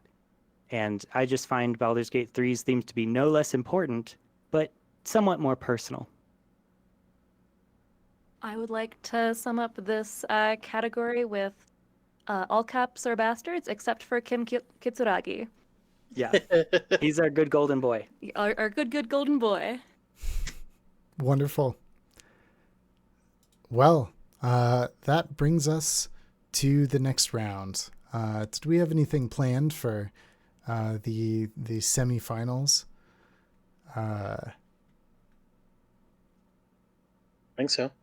I think after the semifinals, we have some a small section, but I think we should just bring it to the next round, which is a banger. We're looking at Elden Ring versus Red Dead Redemption 2. Wow. Yeah. Oof. All right. Here we Wanna go. talk about big Uh-huh. games, we are big long games. we are in it now. And we are an hour and 35 minutes into this episode. Do you guys need a break, or do you want to hit like straight through? I would hit straight through. I want to Yeah. hit straight through. This is a very important round to me, and I think. Well, first, Clever Diversion, can you bring Red Dead Redemption 2 for us and remind Okay. us about this game? In the light of fighting Elden Ring, I think, my tact is going to be Red Dead Redemption 2 does open world better than Elden Ring. Oh, It is a better map. It is a map that is used more efficiently and more impactfully. Elden Ring, I think, is a game that can be harmed by its open worldness, whereas Red Dead Redemption 2 is the class, textbook example of using your open world well as a character, not just to differentiate, the story of, oh, you're here now, but feeling like the natural lessons of, I guess, Native American philosophy of what the landscape has to teach you show up in that game in a very real way, which is a magic that is very difficult to get. It shows you why the people are in the places that they are and what lessons and shaping of behavior came from those places. It also talks, again, to my eternal theme about very real world, important, big life shit about history and politics and Native Americans and America in 1899, and in ways that, Elden Ring, of course, being a fantasy genre, doesn't. But it also doesn't go into, sorry, I'm getting into the argument a bit more than the explanation. completely Um, fair. Yeah, well, we've introduced, Red Dead Redemption before, so that's kind of where it's at for me. Is like Red Dead Redemption is the best cowboy game I'm likely ever to see. I would die of happiness for Red Dead Redemption 3. Its story is the next great American novel, as I said in previous rounds, in a video game form, which is great because it's going to make all the 20-something bros actually play it and then think about what it is to have masculinity and what your relationship with taking control of your own life and standing up for your own morals, or even developing morals in the first place in relationship to your profession, looks like. It's so important. It's the most significant game. It teaches you about life. It's, the mechanics are a little difficult to get a hold of in its context, but it's only because it's trying to do so many different cool things. You develop your relationship with your horse. It's oodles and oodles of fun for 300 hours. And each one of those hours, I feel like I'm doing something novel and like actually challenging. Even when I'm hunting my 50th buck, it's in an environment that's constantly challenging me. I think the best character, of course, is Arthur Morgan, but the second best character in Red Dead Redemption is the environment. It's the map. And it's about your relationship with the world around you in a very physical way. Your relationship with the map as the environment. So yeah, I'll end my waxing poetic there. It's good. I brought Elden Ring, also, like I said in the previous round, because it is a beautifully done open world game. And I disagree to a certain extent in that well, let me put it this way. The Elden Ring map allows for exploration in a way that Dark Souls, the Dark Souls genre, can encourage uniquely. Because in Elden Ring, you are allowed and have a high probability of missing beautiful portions of this game, large portions of this game, because you did not do your due diligence to explore it. And you didn't follow that feeling that you had while you were traversing that landscape. Elden Ring has the quality of allowing you to miss things and therefore encouraging exploration in a way that I have not seen any other game do.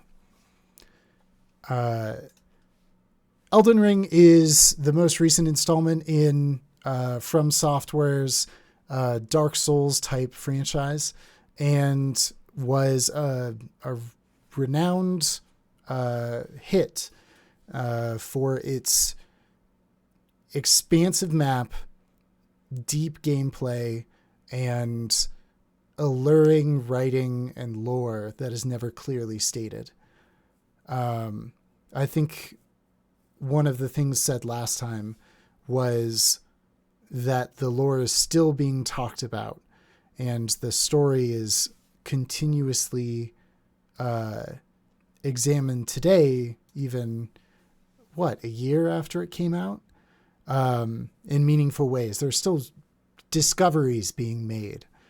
And I think that speaks to the depth of it. But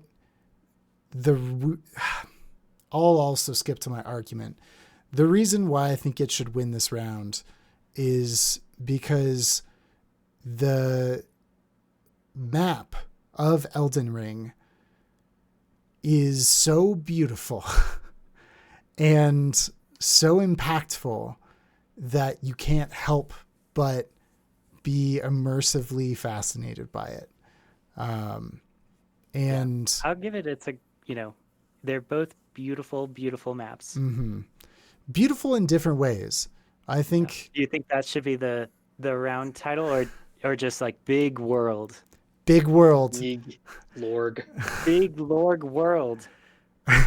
World go big. Let's just call this round Colorado Horses. portrayed. Horses are as a man's best friend. Horses, yes. Horse Girl Simulator 2023. More than one horse girl simulator. Yeah, and that's so, I'm prepared to fight pretty hard for this one. But I know that there's the age difference, right? Or Red Dead Redemption is an older game and in a sense has had its day in the sun. It's insane not to have Elden Ring win everything because it did so much in 2022. But we're combining it with our experiences of 2023. And as I'll always say when I feel behind, it's our besties, not the besties, right? Sure. So just keep that in mind. One thing you have to keep in mind is we're actually not recording the besties right now. This is the Spiciest Salsa. Oh, the spicy. Right. Yes. So we're just we're going to talk about our salsas in just a moment. We're just getting through this short segment of But in the speaking on meantime, video games. I'm waiting still. Yeah. I think Red Dead Redemption 2 has a better story than Elden Ring. I think it has a better map. I don't think it has better gameplay. and I don't think it has better multiplayer. I'll cede always those points to Elden Ring. But I think Elden Ring's suffers in taking the Dark Souls model of storytelling and fracturing it even more and making it even easier to miss major story points. Which is, is one of the allures of Dark Souls was like, oh, you could miss stuff, it makes you pay attention. It gets people shocked out of the cookie cutter, follow the head quest marker on your compass, Skyrim and, Call of Duty spoon feeding gaming to people at that time, which was important and significant.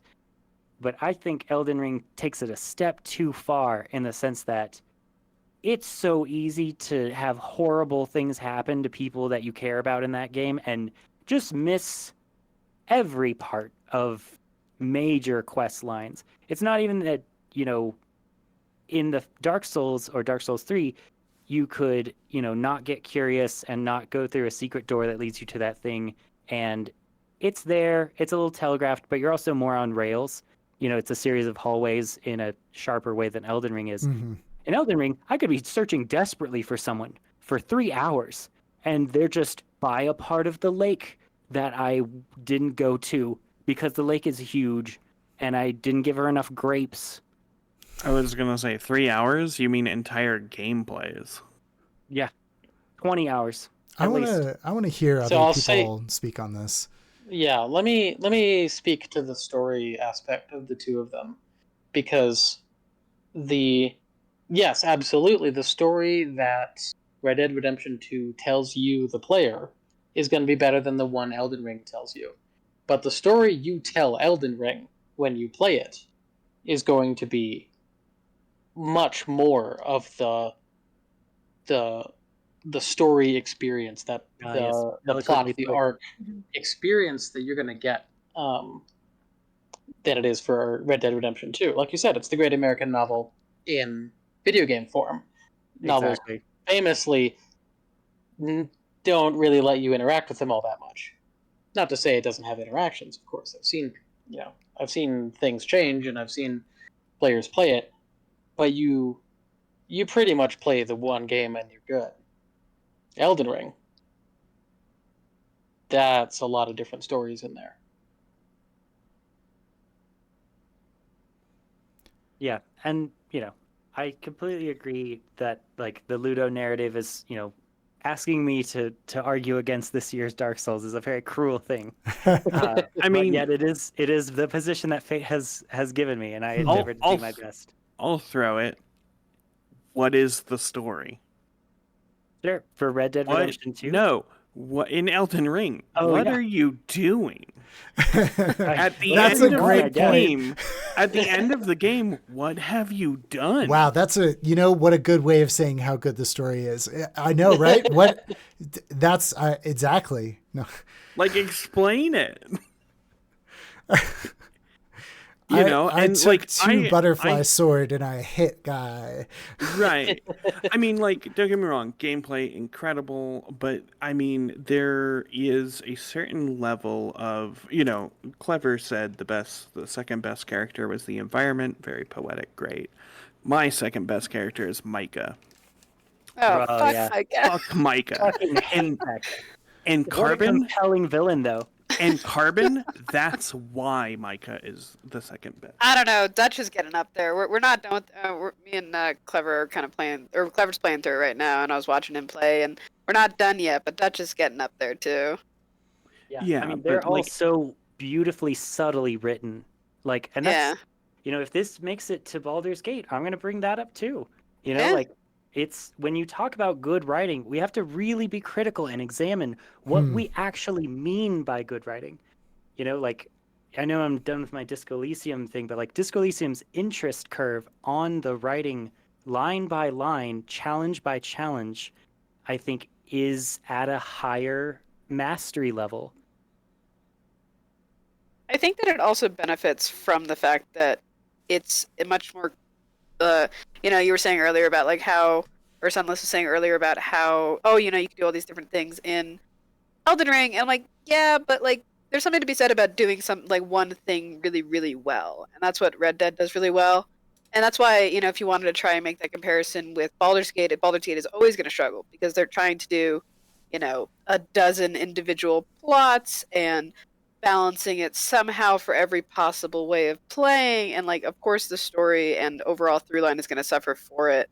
Where with Red Dead, any choice you make kind of works with the narrative, just inherent to how the story is set up. So there's just a lot more inherent built-in synergy.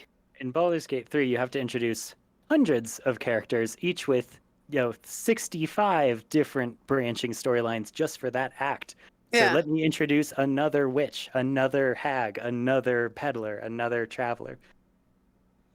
Yeah, and then with Red Dead, there's one story, and granted, there are changes that happen depending on how you play it, but they're mostly just changes for a handful of cutscenes, which is not to say, I'd be very curious to see what those changes are and how they affect the overall story, but it's stuff that you can kind of, from a gameplay perspective, like when you were making the game, I imagine made it much clearer story to write. You're still going to hit all the same points, kind of know where the characters and what the players are going to be doing at any particular point in the game.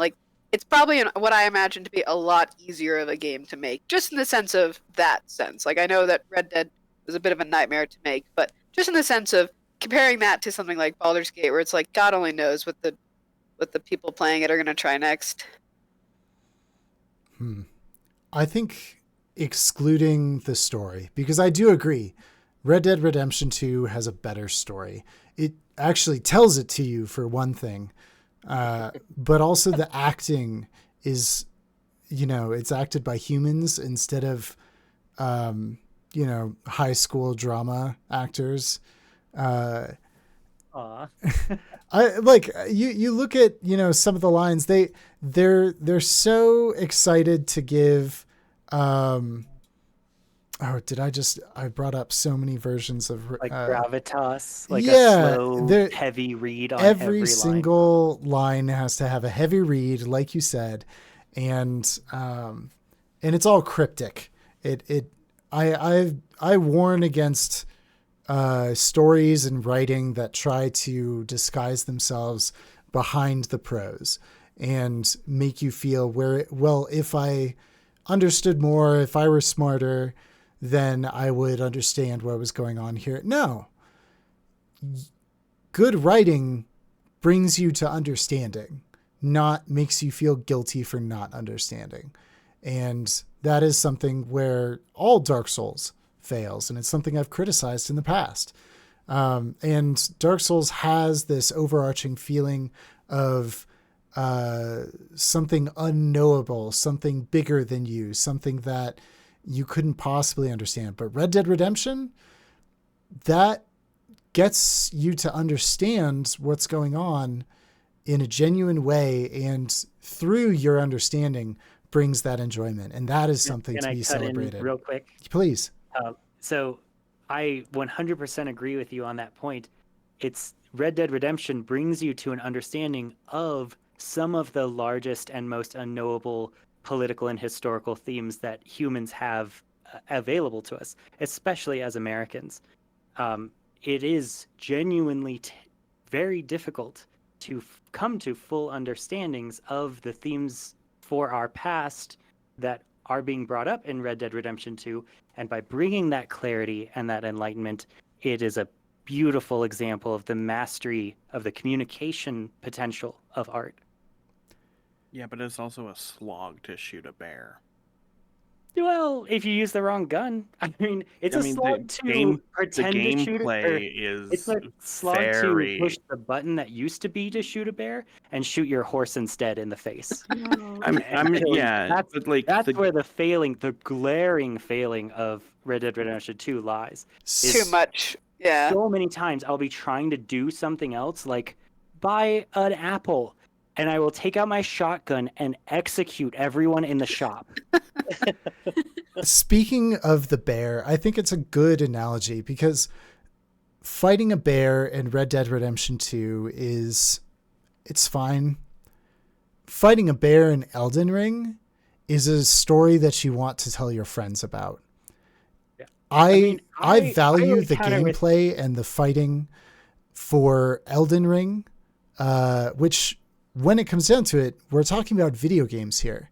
The interactions that you have with this world and the excitement and the quality of those interactions are among the most important tools for a video game to have.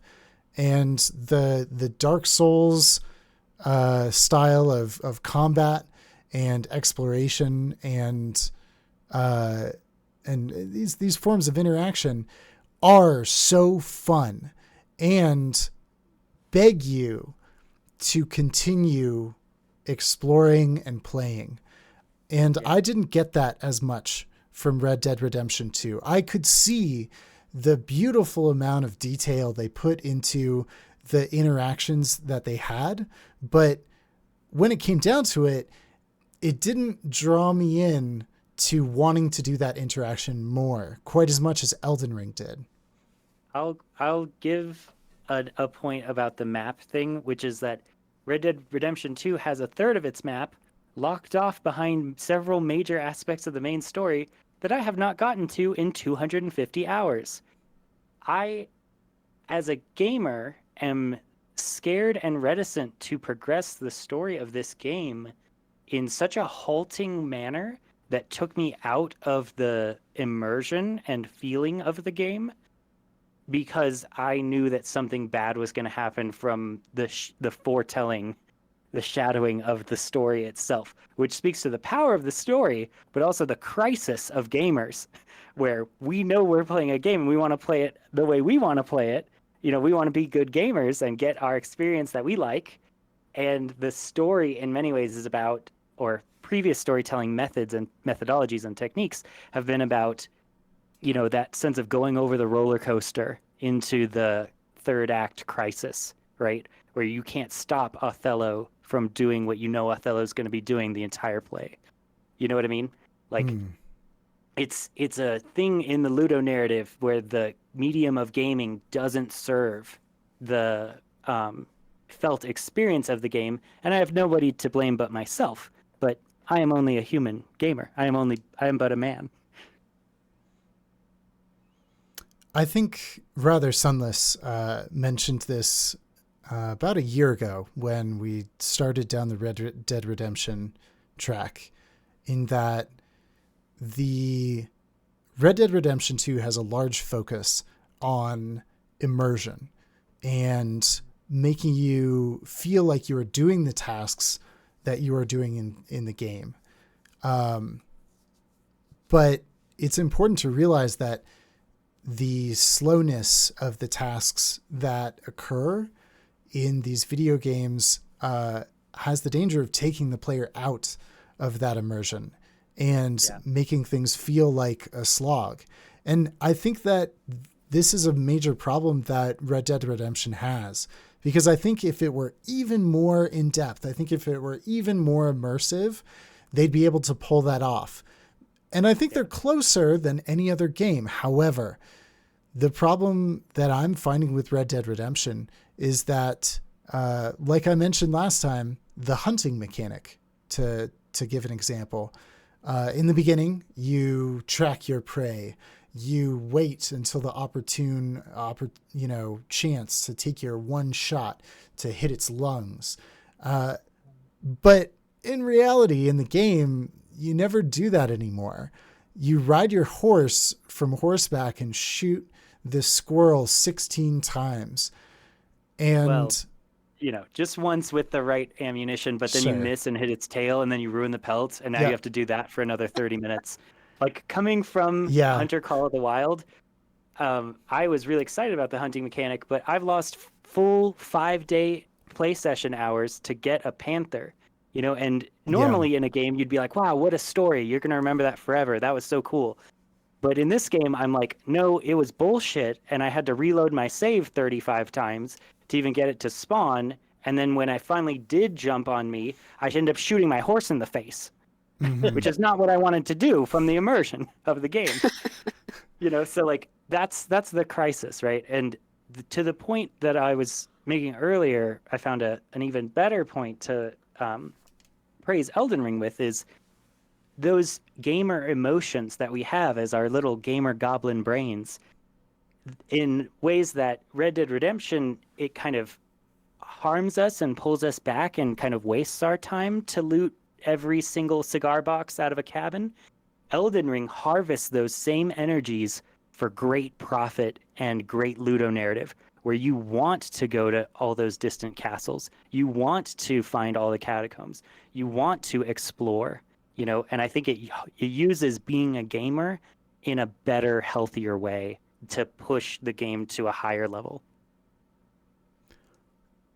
Rather Sunless, do you have any comments on my maybe inaccurate summary of what you were going with that?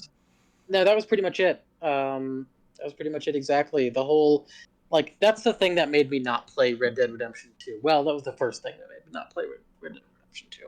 I've seen a lot of it because it's being played in the public space and clips and all that stuff. But it sells a fantasy, and it does it so very, very well. But it sells a fantasy that I don't have. It's that what's the saying, right? So you can be the biggest, juiciest peach around, but some people just don't like peaches. Right. It's the RPG sim for cowboys. Yeah, it's Sim Cowboy, and it does a phenomenal job of being Sim Cowboy. Like you said, it is the best cowboy game that has ever and possibly will ever exist. But it's Sim Cowboy, right?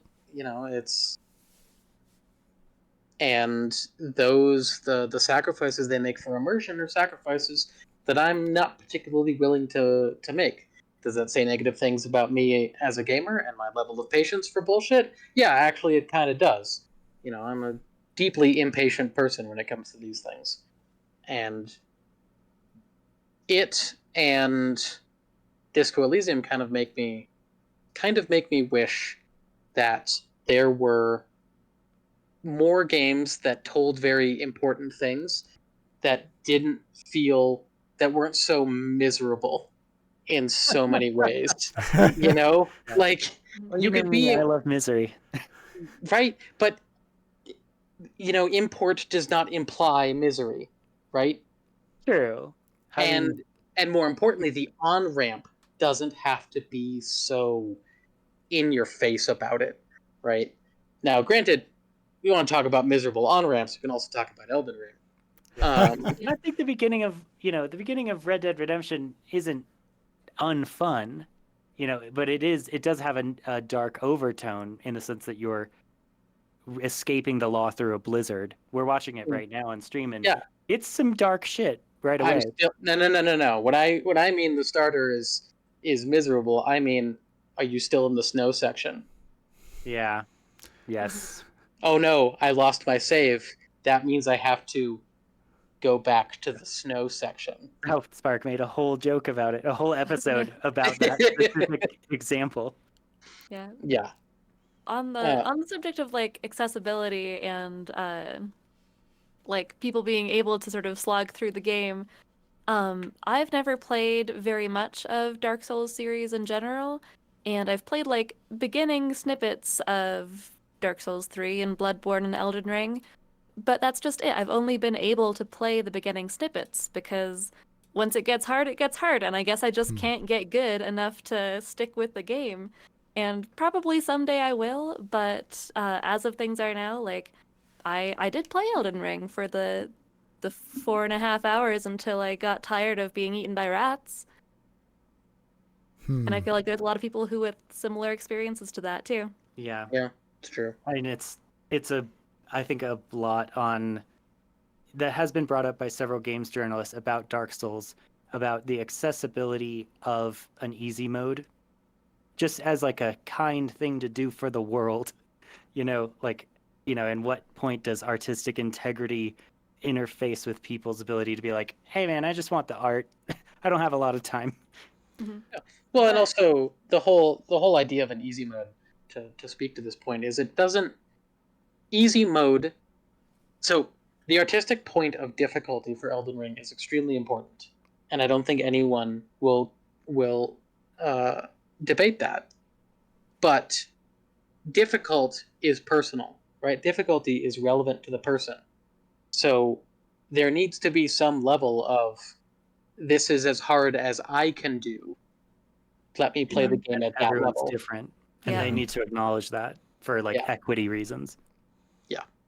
Yeah, and as far as speaking of like accessing the art and these games with plot, I think that when talking about the plot of Elden Ring, like if we're saying that Tears of the Kingdom doesn't have a plot, Elden Ring very, very much does not have a plot. Oh Like yeah. there is so much that you have to get through to pick up a tiny crumb of lore. And when you do, it's great. It's very cool. But I think that a thing that should be added to the lore of the game is the lore of the multiplayer. Like the memes. I feel like those are, if anything, lore and plot to a game that has multiplayer aspects. Like try jumping and tortoise dogs. Like that's great. I love that.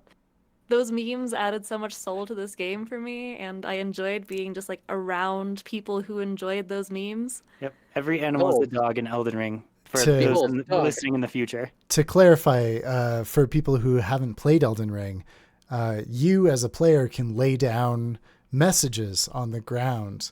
You select from a group of words in a sentence structure to make your own message, and then everyone who's playing and encounters that spot in the game, a lot of them can see that message that you left and respond positively or negatively to it, and it brings this beautiful sense of community to the experience. Well, beautifully, in my opinion. Yeah, I think so too, because it becomes not just a game about fighting big monsters. It's trying to piece together how to fight big monsters from just fortune cookie snippets that some stranger left on the ground, Yep. which I think is very fun. I think we should bring this to a vote. Yep. And Yeah. I would like Clever Diversion to start us off. This one is really, really hard because even though I've had to occupy the position of advocating for Red Dead Redemption 2, Elden Ring itself defined that year, like completely, 100%. There wasn't a single person that wasn't playing it, and it's difficult because Red Dead Redemption, I think, defined its generation as well. But I don't think I can bring myself to not vote for the history game, especially when there were parts of Elden Ring that did throw me as a Dark Souls fan that I think it misstepped on. And I don't think there's very much that Red Dead Redemption 2 genuinely misstepped on, or at least I'm more willing to forgive its missteps. So, Red Dead Redemption 2 for me. Red Dead Redemption 2 it is. What about you, Rather Sunless? Sure. Let's see. This has come down to, well, it doesn't come down to anything. This is an extremely difficult vote because they're both incredible, and they're both incredible at what they set out to do, right? It's Red Dead Redemption 2 set out to make the perfect cowboy game, and they basically succeeded. And Elden Ring set out to make the perfect Dark Soul, and they basically succeeded. Open world Dark Souls. Yeah, which might be the perfect Dark Soul. Who knows? And so it comes down to personal choice. Which of these things do I like more? It's my besties, and I get to do with it what I want. But the deciding factor for me is one that's maybe a little bit more meta and comes down to my job, right?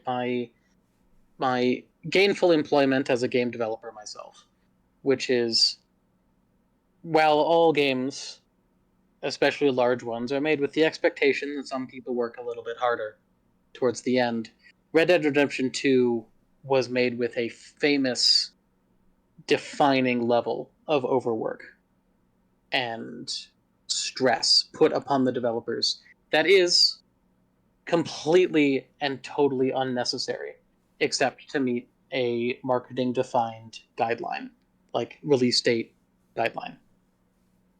And so, with that as the defining tipping point, I have to vote for Elden Ring. Fair. I totally understand. Carbon speed dating. What is your vote? Oh, no question, it's Red Dead. I mean, like, not only in terms of story, but I am an absolute sucker for the Western genre. I mean, it's most of the movies I watch these days, even though most of them aren't very good. But, you know, between Tombstone, 310 to Yuma, Appaloosa, like, oh, it's one of my favorite genres to begin with. Not only that, but then it's the way that they intersect with American history in the game and especially it's being one of my favorite time periods to study in general, the 1890s. In a lot of ways, it's a very much a perfect game for me. Awesome. How about Shaunosaur? I am also very torn here because I think I'm from an odd situation where I'm somebody who has played not really any of either of these games, but have been around people who love them very much. And like I have very much enjoyed watching Clever Diversion play Red Dead Redemption 2, and even though I'd seen wonderful things about it, I had never really understood how in depth this game goes. And I do think that it is like the crown jewel of beautiful Western games, of history as gaming. And then for Elden Ring, seeing it also kind of be like the best Souls-like for many people, and or Souls game, depending on how you categorize it. Uh, and seeing how when this game came out, everybody forgot about all other games for several months, if not the remainder of 2022. And I feel like because before beginning this podcast, we made the joke that we would just be going for second best game of 2022. I think I might need to give it to Elden Ring because I feel like even though I didn't play it, just existing in the culture of gamers made me feel like I had. And I think that speaks volumes because it's so impactful that it just sort of seeps into the culture around it. And if we're talking about how it affects our jobs, I am an artist. I sell fan art for a living. I have made art of Elden Ring, even though I've never played it. Don't tell anyone. Uh, and I've connected with fans at conventions over loving the art of this game, even though I just like turtles wearing hats and weird little creepy guys. Uh, the art of this game is beautiful. I So. will say Elden Ring is some of the only fan art I've bought from in the last basically ever, like in the last 10 years. Elden Ring compels me with its characters to buy fan art as a cultural icon and put them on my motorcycle helmet. It's very good. So yeah, I'm gonna give mine to Elden Ring. Okay. Witch Ronnie for the win. Hail Noxid. Witch Ronnie for life. Give me that moon goddess. I'm going with Red Dead.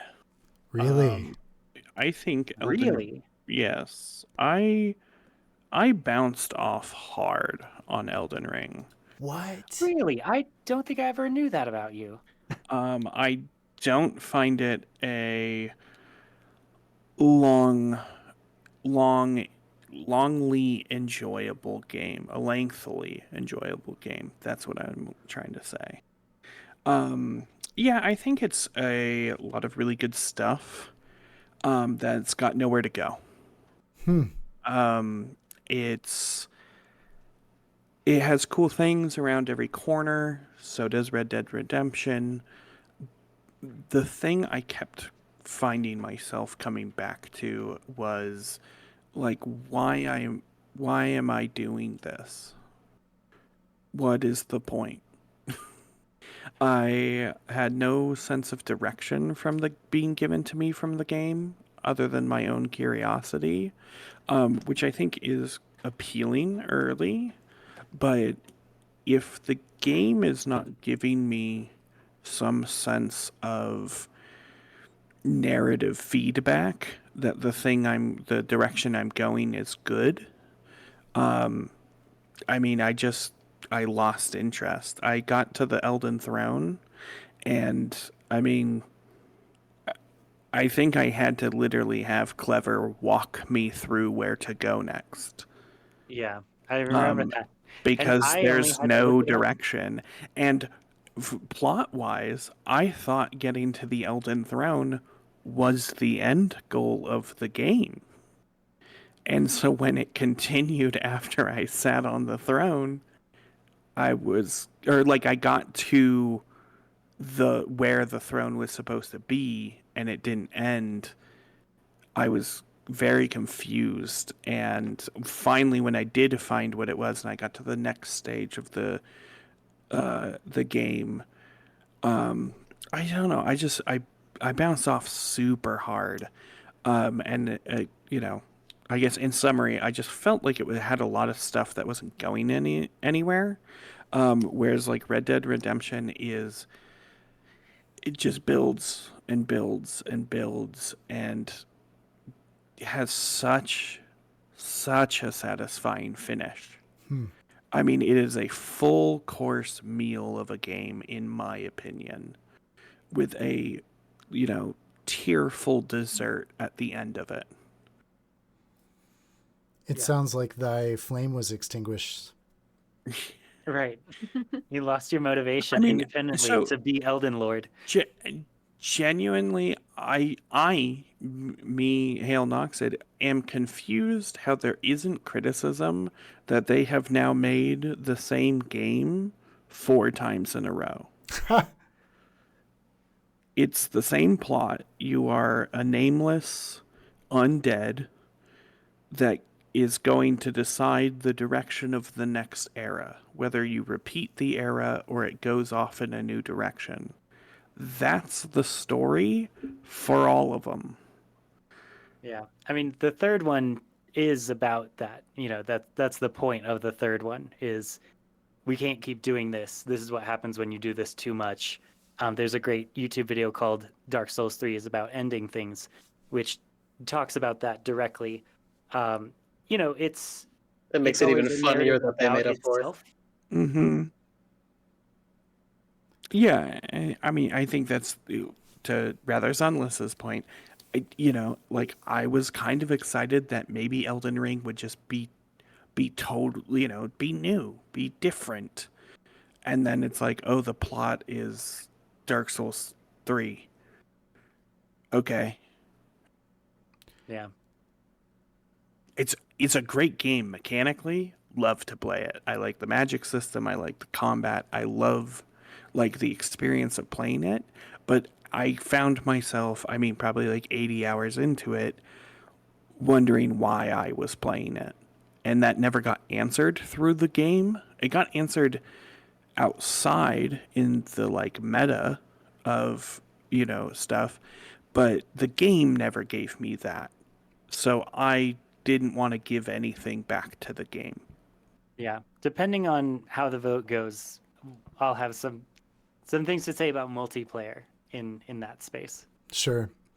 I think that it's my turn to vote, and my vote is going to go to Elden Ring because What? I'm serious. So with Red Dead Redemption 2, if you find a secret, it's kind of fun. You're like, wow, the crows keep pelting the face of the statue. And you're like, wow, that's really meaningful. When you find a secret in Elden Ring, you get more game. You find an entire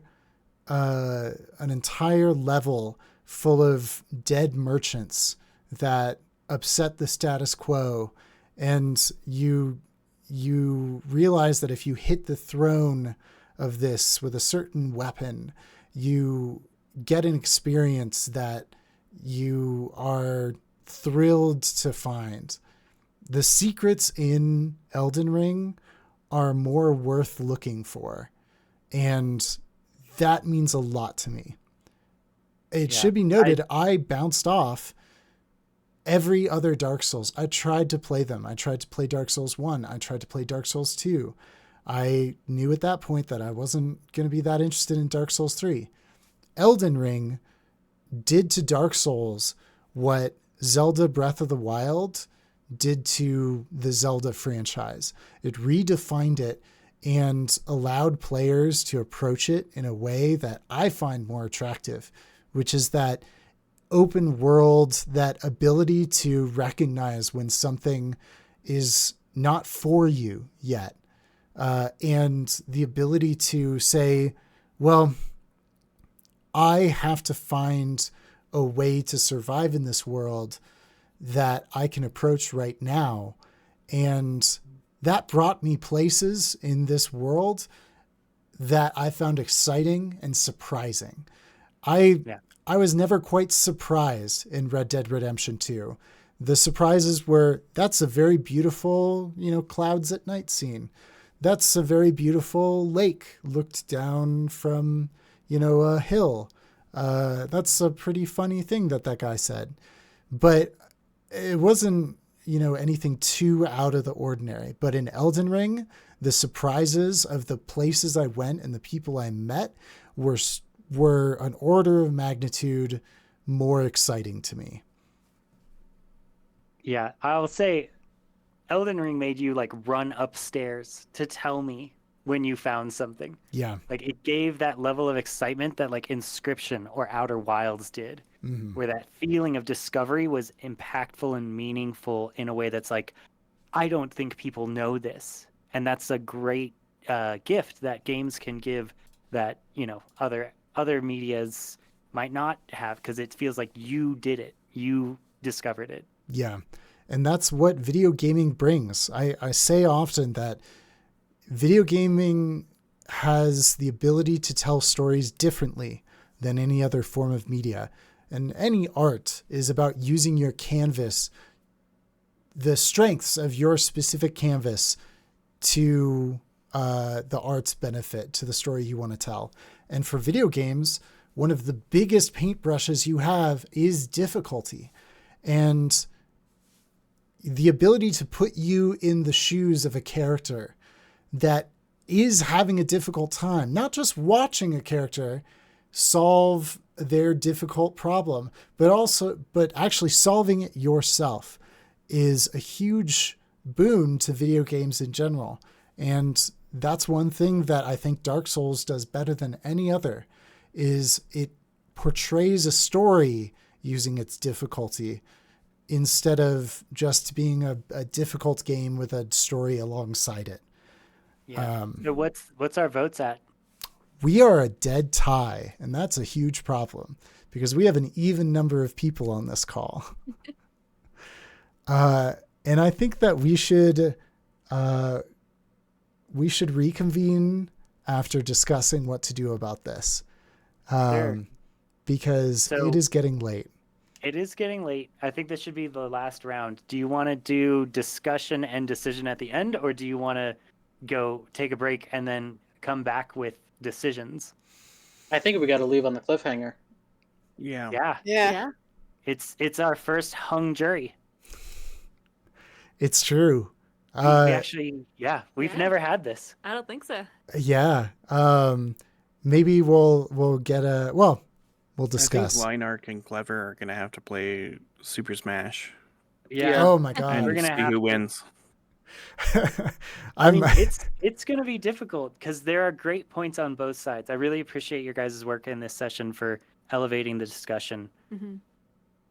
Yeah, I have new views on these games that I didn't before, and it's why I like getting together with you folks so much to discuss this, because I know I can discuss video games to a degree and depth that I really don't see as often as I would like. So thanks for being such great correspondents and people with such in-depth opinions. All right. Yeah, So to same. be clear, it's 3 on Elden Ring, 3 on Red Dead Redemption 2? That is Can we correct. update the bracket? Our bracket is updated. Neither one has won currently, but Fence. but we will figure that out in the interim between episodes. And Yeah, we'll have to bribe each other throughout the interim. we'll try to keep any useful discussion to here, because that is the heart of why we do this. But we'll Absolutely. figure something out. Thank you for All right. listening. Yeah, And thank Yeah. you for those who listened. Thank you for those who participated. I Catch you on the next one. I expect that we'll be back in a week or two with the next episode where we will go through the remaining 2 brackets, which is Tears of the Kingdom versus Baldur's Gate 3. If that doesn't take an entire episode, I don't know what. Yeah, I've been preparing to talk about that for the entire year, so I'm ready. I'm Yeah. excited. And then I will say that I was a little worried it was going to be at the end. I'm still a little worried it's going to be Red Dead versus Baldur's Gate. Like that. I mean, we'll see. We'll see what people think with Tears and Baldur's Gate, but yeah. that one I'm a little worried about. Usually, I make the joke that I engineer these all to break, Line Arc Line's heart, but this time I engineered it to break Carbon Speed Dating's heart. It's Yep. true. A couple Your of two years favorite ago. games against each other. Can't do that to me. You'll This, have to choose. what did I have? Inscription versus Death Stranding. Outer Wilds. Oh my Ooh. gosh. Yeah, it was Outer Wilds, It and you love was- Outer Wilds so much. I love Outer Wilds so much. But you also If love Outer Inscription Wilds so were much. in this bracket, I don't know what to tell you. I will say, Line Arc Line did like cooperative multiplayer and helped out so many people get through so many bosses in Elden Ring. He was a true soldier, a true Sunbro in the finest traditions of Dark Souls. Even though he didn't play the other Dark Souls, he more than made up for it in his Elden Ring service. So let that be recorded. Thank you. It was one of my favorite parts. I'm sitting in front of the end of Elden Ring, afraid that I will end it and never come back to it. And what I do Okay, is we'll I do just go back We'll do in. it together. Yeah, I'll get to the Elden Throne. We'll beat it together. I love that. Let's do it. Okay, folks, that's a wrap, and we are going to call it for this episode. Thanks Yeah, for I guess joining we're gonna in. have to put the salsa on next episode too. Oh, then. you're right. We didn't You're get right, to we our keep on missing the salsa. main. We'll get to the salsa later, and probably next time. We'll finish this short part up. Surely next time. Surely. Everyone, thanks for coming, and I'll see you next time. Peace. Peace. Later all.